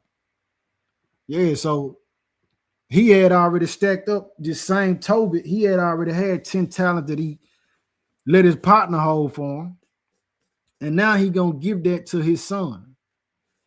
So he gonna send him on a mission to go get it. Because he felt like, when you read on it, Tobit felt like he was about to die. And so he wanted to bless his son. He like, man, what am I doing? I need to bless my son before I go. Because he don't even know I got the bread. You know what I'm saying? I done sent the bread to Gabriel. Let me let him know to go and go get that before I pass away. Remember, he blind now. All right, let me share my screen. Let's get back to the script. Back to the script. The book of Tobit. Is that everything I want? Yep. Next chapter. Tobit chapter 5. So this just to give you the context leading up to this point that I'm going to get to. Not going to read every single thing. You can read it in your own time. But Tobit is a great example of being able to witness and read about how the spirit realm responds to our alms deeds. Tobit chapter 5 verse 1 says, Tobias then answered and said, Father, I will do all things which thou hast commanded me. But how can I receive the money, seeing I know him not? I don't know the guy who you trying to send me to. Verse 3. Then he gave him the handwriting, and said unto him, Seek thee a man which may go with thee whilst I yet live, and I will give him wages and go and receive the money. So he wrote out to Gabriel, if I'm not mistaken, This my son, I'm sending him to you to collect them 10 talents from you. And then he tell his son, man, look, go out, find somebody that'll go on this trip or this journey with you, and I'm gonna pay them for accompanying you as you go. Verse 4. Therefore, when he went to seek a man, he found Raphael, that was an angel. How does spirit realm respond? How does the spirit realm respond to your alms deeds? So much so that the father, Tobit, finna send his son, Tobias, on a mission. The Most High allow him to work with his son. So the alms deed can carry over, like the book tells us in Exodus 20. The Most High said, man, look, showing mercy and love to thousands of generations that keep my commandments. So it transcends generation when you obey him and do his will and do what's pleasing to him. The same way it's so common for people to talk about generational curses, but you don't hear a lot about generational blessings. Yeah, man, that come through by way of pleasing the Most High. So he found Raphael, that was an angel. This is the same archangel that's over healing. Verse 5. It says, but he knew not. And he said unto him, canst thou go with me to Rages? And knowest thou those places well? This is what Tobias asking the angel, but he don't know that he talking to an angel. To whom the angel said, I will go with thee, and I know the way well, for I have lodged with our brother Gabriel. All right, let me hold up. Let's do this. Hebrews, let's go here with it. Hebrews 11, I believe. No, not Hebrews 11. I want that we entertain strangers unaware. Hebrews 9, I believe it is. Nope. Hold up. Hebrews 6 is what I want.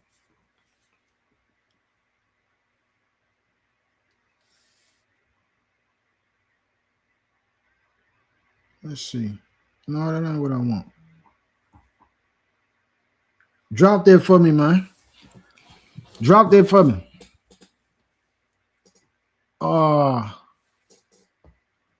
Some of us have entertained angels unawares. I can get it. I got it. I got it. Hebrews 13. Hebrews 13, man. I'm gonna put it on the screen for y'all too. I need to highlight these in my hard copy. Get you a hard copy Bible if you ain't got it. If you ain't got one before, you can't get one. Let's see. Hebrews 13 and 2. That's what it is. I appreciate that. I'll pray to the Most High. I appreciate y'all. Let me drop it on the screen for those who. Let's see. For the rest of the family. We're coming back to Tobit. But I need to get this. Hebrews 13. Verse 1 say, let brotherly love continue. Be not forgetful to entertain strangers, for thereby some have entertained angels unawares. So sometimes you thinking that, you done roughed up this person, you looking at this individual like, oh, they just dirty and filthy, or they asking me, this stranger asking me for something. And a lot of people who don't consider the cause of the poor, they don't consider the cause of the poor, don't even know, man, look, man, that's an angel, man. That's an angel right there you talking to. You don't even know it. And you done rejected this angel, which if you had received the angel, blessings come with them. But they messengers. So sometime when they come, that's why you read in the scripture, when people find out it's an angel, they get real afraid. Because I don't know if you coming to tell me, man, my time is up. The Most High is displeased with me. I don't know what the tidings is that you bringing. But in other cases, you'll see many times when they do that, the angel like, man, you good, chill out. You good. I'm finna tell you this. This is what the Father said, which what goes on with in this case. But saying that to say we gotta be careful how the spirit realm respond to our armed deed. Sometimes you come across an angel. And they not gonna straight up just tell you every time, like, I'm an angel. You probably wouldn't even believe it if they did. But some of us got accounts where we know, like, bro, hold on. There wasn't no regular person right there. Especially how it just played out, like how they know that about me. Like they've been and told you something that you hadn't shared with anybody. Then you look around and they gone. They didn't disappear. This is how it be going. All right. Let's go. What did we see where I stopped at here? Yeah, okay. Well, let's jump over to 12. Read Tobit, man. And it's a good read for couples too, man. Let's go to Tobit 12, though. Read it together. Read it with your family. It's a beautiful love story. Tobit 12, verse 4. So what did happen? Give you some backstory. Tobias, the son of Tobit, went to go get the money. At the same time that Tobit prayed, when you read earlier, Tobit felt like he was about to die. He prayed and asked the Father, like, let me just bless me to take care of my family in my absence, pretty much. And at the same time, you had a woman who eventually becomes his son's wife. She had 7 husbands and all of them died before they can enter the bedchamber, because this demon named Asmodeus was killing these men. You read further about Asmodeus in the Testament of Solomon. All right, but it said this woman's father's handmaids reproached her. So they ridiculed her, they talked about her. They said, well, you basically you might as well die too. Gone the same way your husbands went. And she was so hurt by it, she thought about killing herself. But she ended up praying and said, well, Father, on my father's only daughter, it ain't nobody else who, you know what I mean? I'm pretty sure that if I kill myself, it'll kill him. So let some regard be had for me. Both of those prayers were heard at the Most High's throne. Raphael took those prayers to the Most High and was sent to heal Tobit of the blindness of his eyes and to drive away Asmodeus, this demon, so that Tobias can marry, if I'm not mistaken, her name was Hannah. Y'all can look at the story. I'm not trying to be lazy about it. But we just to give you the backstory. So Raphael goes with him. This is a part of why you're here. Now we in Tobit chapter 12, verse 4. It says, taking thy hand the gall of the fish. No, I don't want that. I don't want that one. I want 12. I guess I do. Hold on. There it is right there. Tobit 12 and 4. I was in 11. Forgive me. I says, then the old man said, it is due unto him. You're talking about their bread, because the angel went with him. Verse 5, so he called the angel, and he said unto him, take half of all that ye have brought and go away in safety. So Tobit is telling Raphael, here is the wages that I said that I will pay you for going with my son. Verse 6, then he took them both apart. Raphael took Tobit and Tobias. He separated them, like, y'all step outside. Let me holler at y'all for a minute. And said unto them, bless Ahiah, or bless God. Praise him and magnify him, and praise him for the things that he have done unto you in the sight of all that live. It is good to praise the Most High and exalt his name, and honorably to show forth works of the Most High. Therefore, be not slack to praise him. It said, it is good to keep close the secret of a king, but it is honorable to reveal the works of the Most High. Do that which is good, and no evil shall touch you. Do that which is good, and no evil shall touch you. So the weapon might form, but it won't prosper.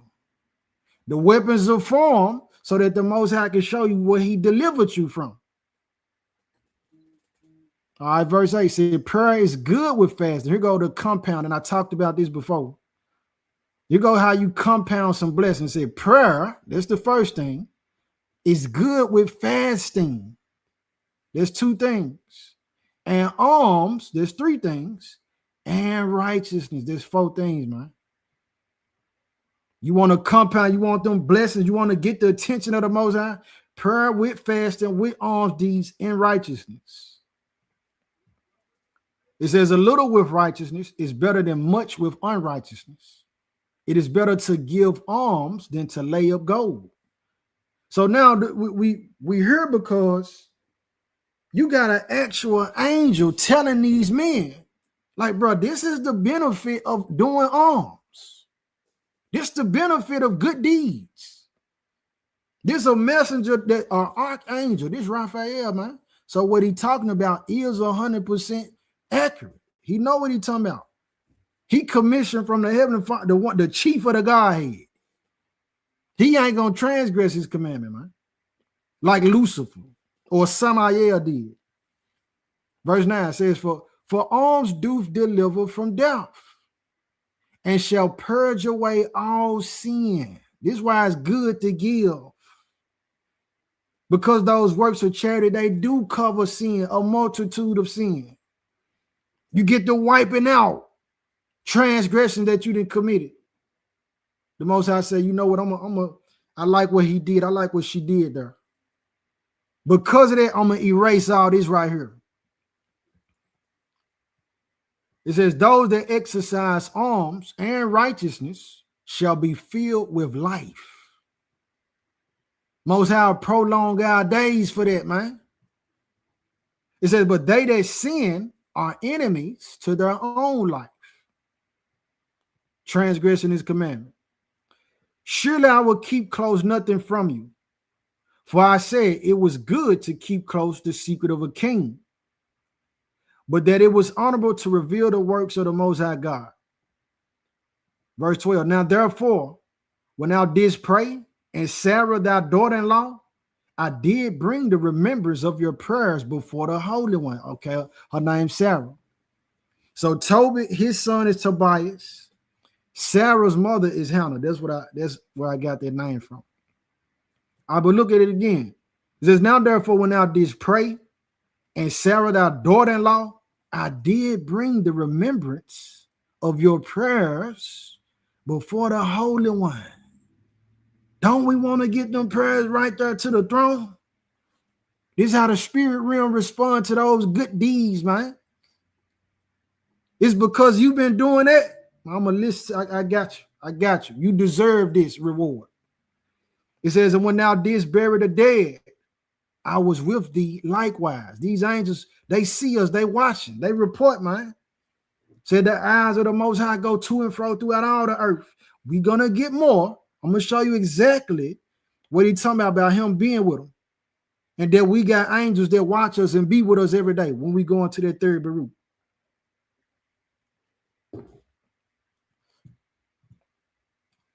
It says, when thou didst not delay to rise up and leave thy dinner to go and cover the dead, thy good deed, so covering the dead is a good deed, was not hid from me, but I was with thee. Verse 14. And now Ahiah have sent me to heal thee and Sarah thy daughter-in-law. So it's by these good alms deeds that it gave way, that he was able to be restored and healed from being blind. And aside from that, his daughter-in-law, Sarah, imagine, sisters, just imagine that. Brothers, you can imagine it too. This woman that got married 7 times, never was able to consummate the marriage. So they didn't enter the bed chain. All her husbands were killed. Woman get to thinking something wrong with her. Yeah, so he came to drive Asmodeus, that evil spirit, away. Verse 15. says, I am Raphael, one of the 7 holy angels, which present the prayers of the saints and which go in and out before the glory of the Holy One, man. Getting visited by him, by Raphael, man, it's a real blessing. Says, then they were both troubled. Oh, Lord, man, you him. You one of them. Because you don't know, after this message, I might got to take your life, man. This is why they're afraid. Said, and fell upon their faces, for they feared. But he said unto them, fear not, for it shall go well with you. Praise the Most High, therefore. For not of any favor of mine, but by the will of our power I came. Wherefore praise him forever. Imagine the Most High. That's powerful in itself. The Father said, I took note of this man or this woman. Man, hey, go holler at them for me. The Creator, the one who gave the possibility that your iris can even have vision. Yeah, he sent them and said, yeah, hey, man, hey, go bless him. Verse 19, all these days I did appear unto you, but I did neither eat nor drink, but ye did see a vision. Now, therefore, give a higher thanks. For I go up to him that sent me, but write all things which are done in a book. And when they arose, they saw him no more. Then they confessed the great and wonderful works of God, and how the angel of the Most High had appeared unto them. All praise to the Most High. This is how the spirit realm responds to our good arms deeds, man. Let me see. So I told y'all about that. The Baruch. Let me get this out of here. I got to share my screen.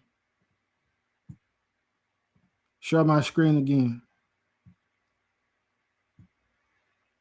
Smash the like button if you haven't. Subscribe if you haven't. Third Baruch. This the same Baruch that was alive and living during the time that Jeremiah was around. He was working with Jeremiah. Baruch, the son of Neriah. He got first Baruch that's in the Apocrypha. Then you got second Baruch that's within the pseudepigrapha. You see something? Okay. All right, but so we in the third Baruch, the fifth heaven. Check this out, man. Might be small for a lot of y'all, but just bear with me. I'm gonna read it to you. So Baruch. This is chapter 11, verse 1. It says, and an angel took me and led me thence to a fifth heaven, because Baruch was translated. And what's the word? He prayed, the Most High had regard for him, and the Most High sent the angel to him to answer his question, show him some things, including these heavens. It says, and the angel took me and led me thence to a fifth heaven, and the gate was closed. And I said, Lord, is not this gateway open that we may enter? And the angel said to me, we cannot enter until Michael comes, who holds the keys of the kingdom of heaven. But wait, and thou shalt see the glory of the Most High. And there was a great sound as thunder. And I said, Lord, what is this sound? And he said to me, even now, Michael, the commander of the angels, comes down to receive the prayers of men. And behold, a voice came, let the gates be open. And they opened them. And there was a roar as of thunder. And Michael came. Let me see. And Michael came. And the angel who was with me came face to face with him and said, hail, my commander, and that of all order, of all our order. And the commander Michael said, Hail thou also, our brother. Let me see, hold up. My mouse, some more space. Said, hail thou also, our brother, and the interpreter of the revelations to those who pass through life virtuously. So each one of these angels, they have a function. They got positions, it's ranks. Michael is the commander, he the head over them. When you read Daniel, it tell you that's who gonna stand up for our people, the children of Israel, in these last times, man. It says, and having saluted one another thus, they stood still. And I saw the commander Michael said, hail thou also, our brother. And then, hold on, my fault. And I saw the commander of Michael holding an exceedingly great vessel. Its depth was as great as the distance from heaven to earth, and its breadth as great as the distance from north to south. And I said, Lord, what is that which Michael the archangel is holding? And he said to me, this is where the merits of the righteous enter, and such good works as they do, which are escorted before the heavenly power, or before the heavenly God. All right. Pause right here. Some of us don't know what that word means. And preferably y'all seeing it correctly. Let's get the word merit. Just a quick Google definition. Merit. Merit. So these are the different, definitions you get from it. Got one in law, but this is the one I want to focus on. In theology, the word theo means God, or goes back to God, or originates, the origin of it is God. So it's the study centered around studying God, or the Most High. It says good deeds regarded as entitling someone to a future reward from God, from the Most High. So the good deeds, when we read this in Third Baruch, family, and it said Michael was holding this huge vessel, and the things that were put into it were the merits of the righteous, the good works. Is talking about these good deeds that's entitled, or eventually we gonna receive reward for those good deeds. All right, chapter 12. It says, and as I was conversing with them, behold, angels came bearing baskets full of flowers. This right here, powerful. It says, and they gave them to Michael. And I asked the angel, Lord, who are these? And what are the things brought hither from beside them? And he said to me, these are angels who are over the righteous. And the archangel took the baskets and cast them into the vessel. And the angel said to me, these flowers are the merits of the righteous. And I saw other angels bearing baskets which were neither empty nor full. So they like half full. It says, and they began to lament, they cried, and did not venture to draw near, because they had not the prizes complete. And Michael cried and said, come hither. Also, ye angels, bring what ye have brought. And Michael was exceedingly grieved, and the angel who was with me, because they did not fill the vessel. So as we have works, we go about doing these deeds. The angels got baskets where they storing those works in, and they in the form of flowers, family. And they go dump those flowers in their vessel that Michael was holding. All right, but some of those baskets is full. The merits of the righteous and the people. Some of those baskets is full of works, but some got half empty. Some got vessels and baskets that's not even full. They half empty. They just got a little something in it. And look at how the angels respond and feel about it. Chapter 13, verse 1. It says, and then came in like manner other angels weeping and bewailing and saying with fear, behold, how We are overclouded. O Lord, for we were delivered to evil men, and we wish to depart from them. So you got angels that's assigned to different individuals. And these angels like, man, I do not, I hate being around this person. It says, and Michael said, you cannot depart from them, in order that the enemy may not prevail to the end. But say to me what ye ask. And they said, we pray thee, Michael, our commander, transfer us from them, for we cannot abide with wicked and foolish men. For there is nothing good in them, but every kind of unrighteousness and greed. For we do not behold them entering into church at all, or the congregation and assembly, nor among spiritual fathers. So even if they're not going to church, there's somebody around them who will direct them in righteousness according to the Most High, nor into any good work. So these folks occupied in evil at all times. So they tell us that you even got angels around them. All right, it says, but where there is murder, there also are they in the midst.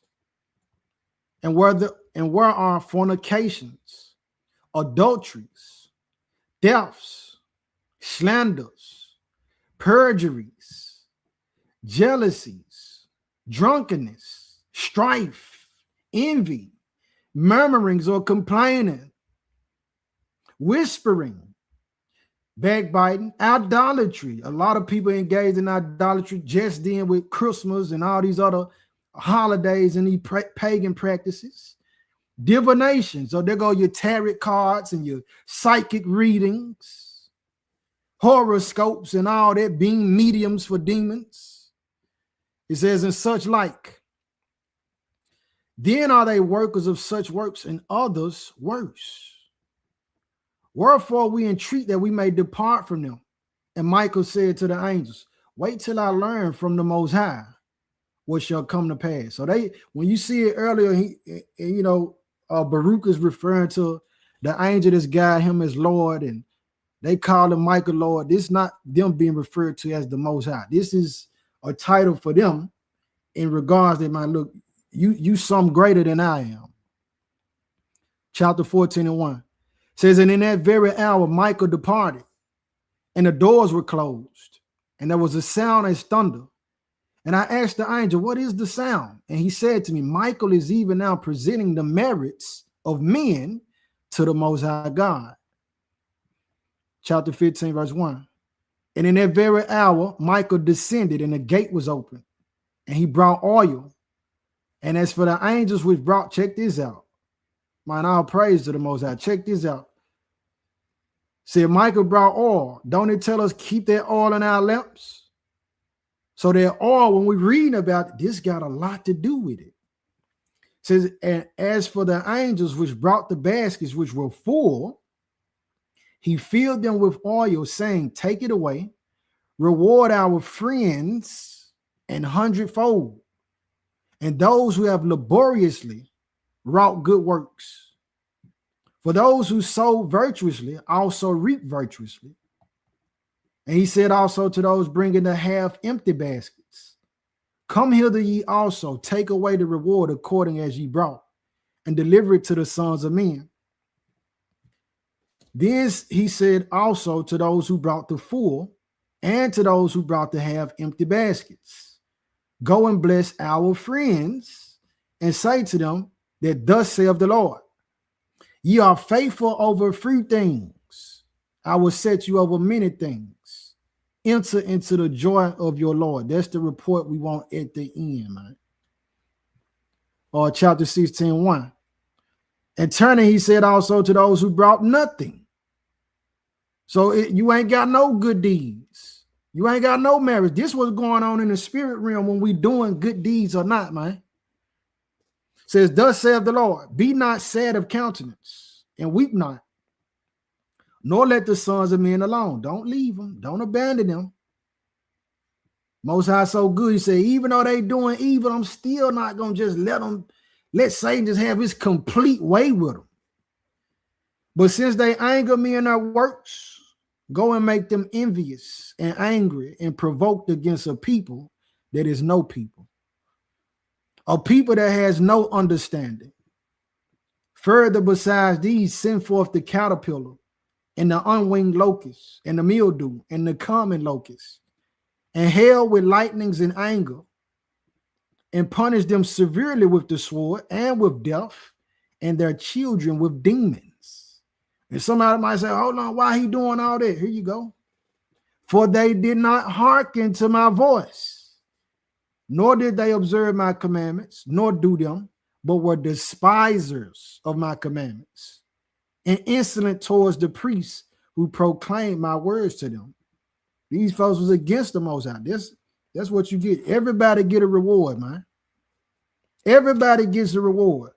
Now, the type of reward depends on who you are and what you do. Chapter 17 and 1. And while he yet spake, the door was closed, and we withdrew. And the angel took me and restored me to the place where I was at the beginning. And having come to myself, I gave glory to God, who counted me worthy of such honor. Wherefore do ye also, brethren, who obtained such a revelation, since he went through it so that we would know how things are going in the spirit realm when we operate and doing good alms deeds. It says, yourselves also glorify the Most High, so that he also may glorify you now and ever to all eternity. Amen. Or so be it. Yeah, family. So I close out with the Messiah's words, man. I close out with the Messiah's words. And after that, it'll be open for questions, comments, and concern. Matthew 25. Matthew chapter 25. Let me see. Yep, put it on the screen so y'all can see it too.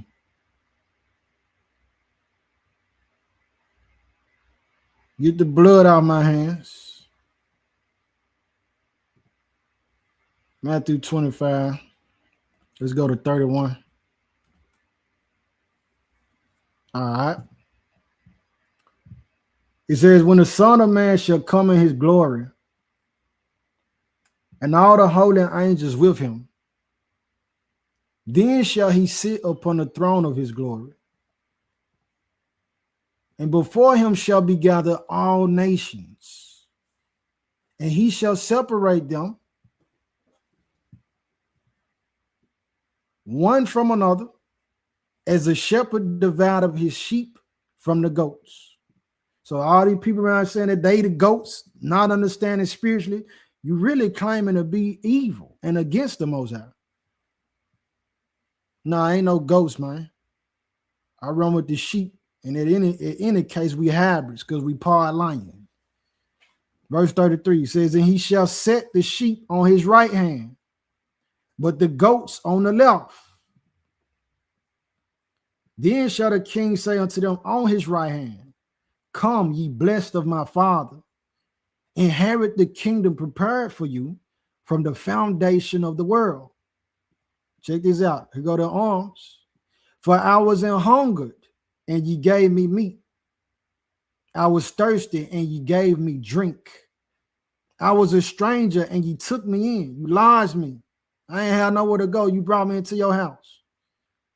And you did not advise and try to, come up with invent some evil thing against me for some evil reason and selfish purpose. You took me in sincerely.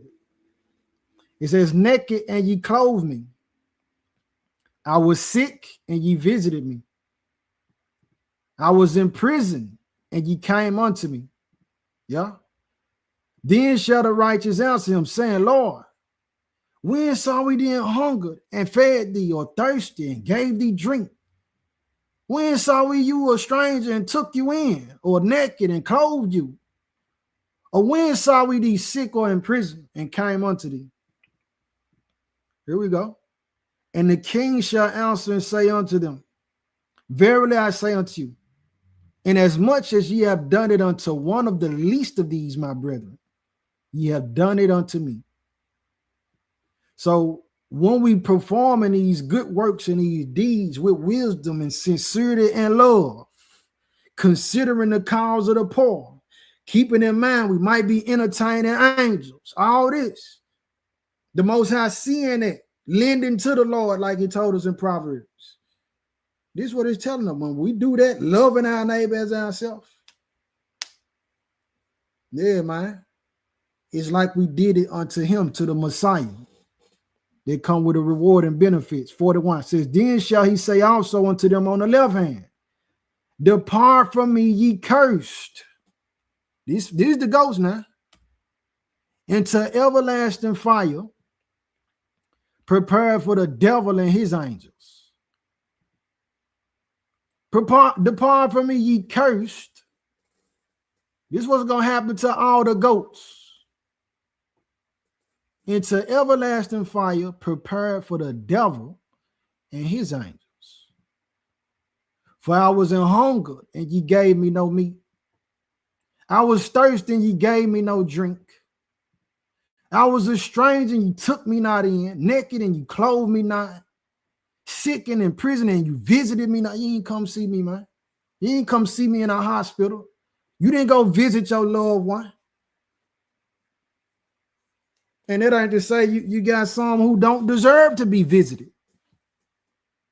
But we talking about in this sense what the Messiah is saying. These are people who deserved it. And they didn't go. They didn't go visit them. They didn't go see them. They didn't go help them. They didn't show love, man. Says, then shall they also answer him, saying, Lord.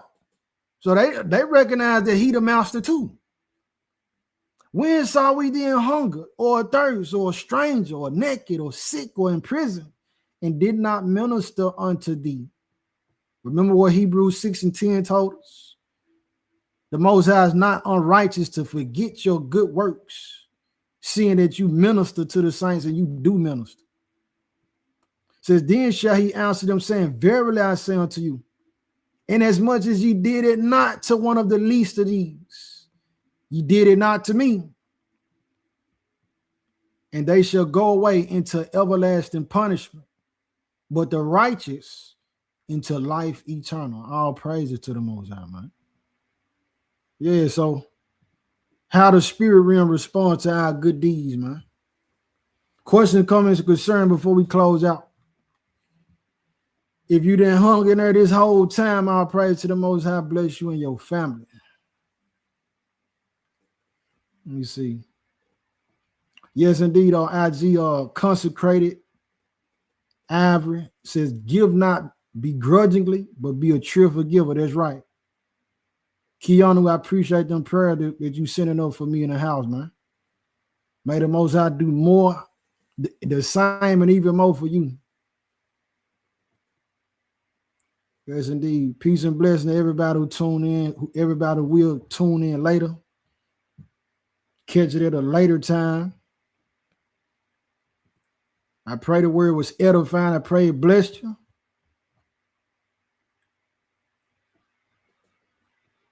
Yes, indeed. Let me see what y'all saying over here. The whole book is of great counsel. Yes, indeed. From Genesis to Revelation. Yes, it is. Let me see what y'all saying. Let's see. I like that. Sirach 21 and 5. A prayer out of a poor man's mouth reacheth to the ears of God, and his judgment cometh speedily. Yes, indeed.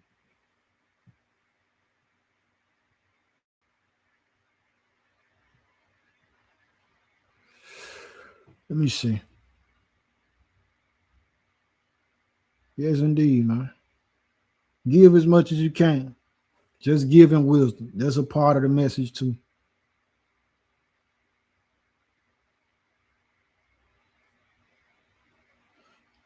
Sister said, I think it's a sister. I hate when our people automatically assume every poor homeless is in that state because they're lazy or on drugs and alcohol. Exactly.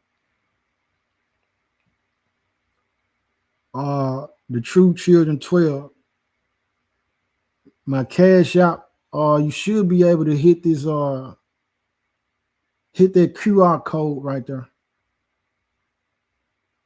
That'll take you to the cash out. I appreciate you even having a mind to want to give.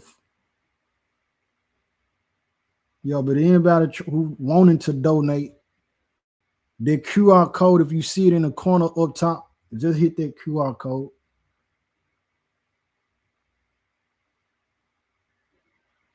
So angels are watching us, reporting back to Messiah hour. Yep. That is how we get our spankings, and also how you get your name in the book of remembrance.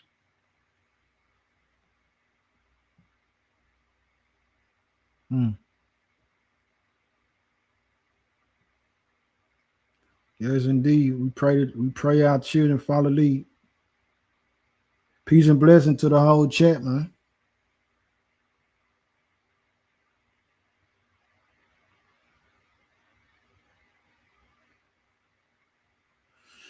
Trying to see what all y'all saying over here.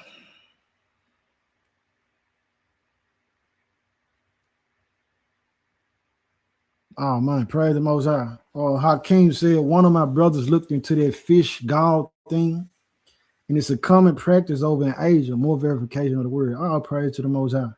Yeah, see, they want to make us feel like the book is a fairy tale. The Bible ain't true. You know what I mean? Like, and it's all allegories and all this type of stuff. But it's nothing allegorical about prophecies when they get fulfilled. They got a lot of our people and people in general. It ain't. Israel is the top target. Our people, children of Israel, the top target. However, you can't just target us. You want everybody. You know what I mean? The devil don't care who he get. Saying that to say, but mainly our people, we're not engaged with the mindset to actually want to travel. We thinking about being celebrities, and we thinking about designer. You know what I'm saying? A high volume of our people. That mindset keeps us from wanting to travel. But if we did want to travel, then we would go out and get this seeing what's all in the world. A lot of these, places where biblical events took place at, we'll go and see. Like, we'll go to Egypt and go look at the pyramid of Giza, Gaza, whatever. But a lot of us, we don't want to go and venture out over there in Saudi Arabia, where Mount Sinai and the top of the mountain is still black and burnt. We don't want to do that. And that's by design, man. I'll pray to the Most High for a chance to repent. Yes, indeed. I ain't just be snitching on us. Yeah, I read somewhere where they said that too, if I'm not mistaken. I think there's in Jubilees. They like, man, we gonna tell what man doing because we don't want to be punished. Proverbs 15:3, the eyes of the Lord are in every place, beholding the evil and the good. Yes, indeed. Let me see. Trying to see what else y'all saying down here.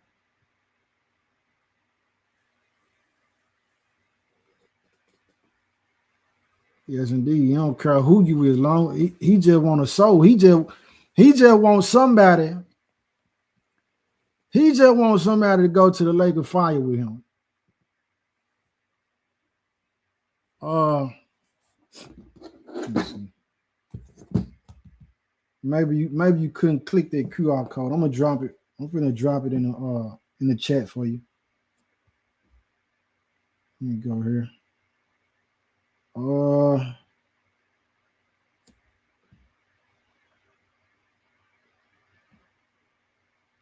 Yeah. All right. Let's see. Cash tag is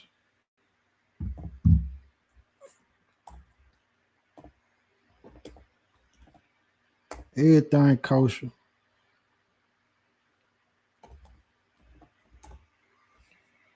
Oh. Everything kosher.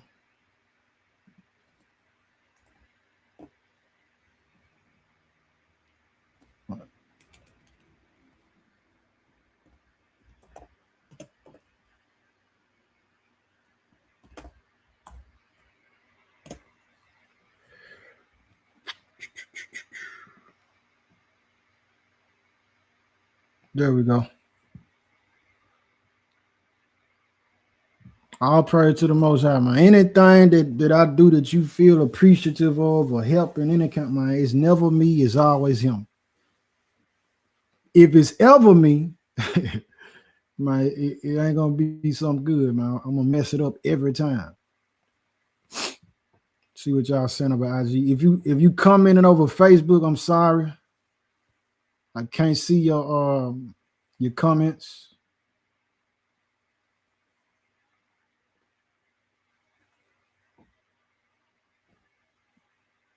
Bro say bring back the music. Oh yeah, the music that was taken down off of Spotify, certain songs and stuff, they should be back up now. I appreciate that encouragement though. The website, drop it in here on IG. Let's see. Carrot Gold Music.com.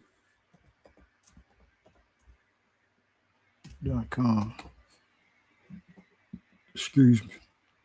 All that bless me, may you be blessed. And like the book say, all that curse me, may you be cursed.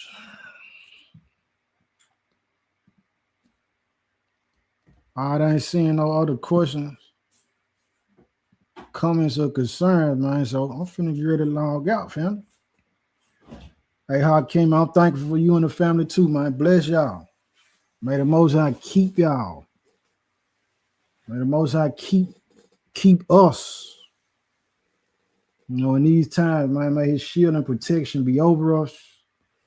May this word digest and take root in our spirits and not just be, you know, some in the moment that we did. Let us carry this, man. May the Most High keep this thing in our remembrance for his glory.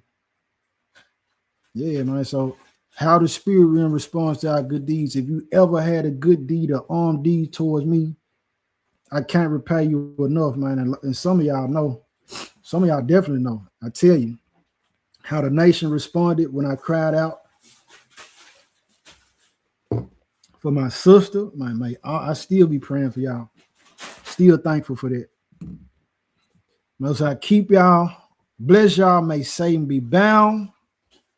May our flight not be in the winter on the Sabbath. And at the end of all things, may we be found worthy to enter New Jerusalem, man. In the meantime, you have any question, comment, and concern that you couldn't think of in a moment, shoot me an email at childrenoftheprophets144@gmail.com. Everything spelled properly. Childrenoftheprophets144@gmail.com. Man, hey, Amaziah, Cole, you know I love you, bro. You answers. Peace and blessing to the chosen. Let me see.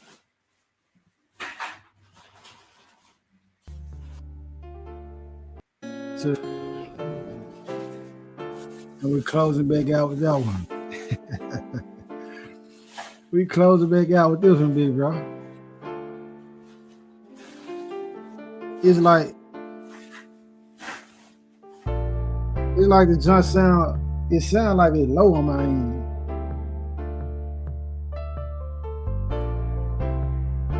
There's more music on the way. Father say the same.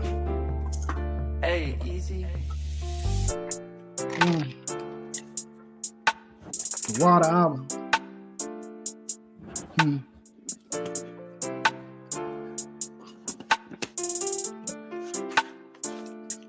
The Water album. Thank you, Father. You good, man. You more than good. You deserve the praise, the honor, and all the glory. Never ashamed of his word, man. I rock with righteous rebels. They want us to feel crazy and bad because we serve the Most High. You out your mind. You out your mind. Most High bless y'all though, man. Shalom, shalom, shalom.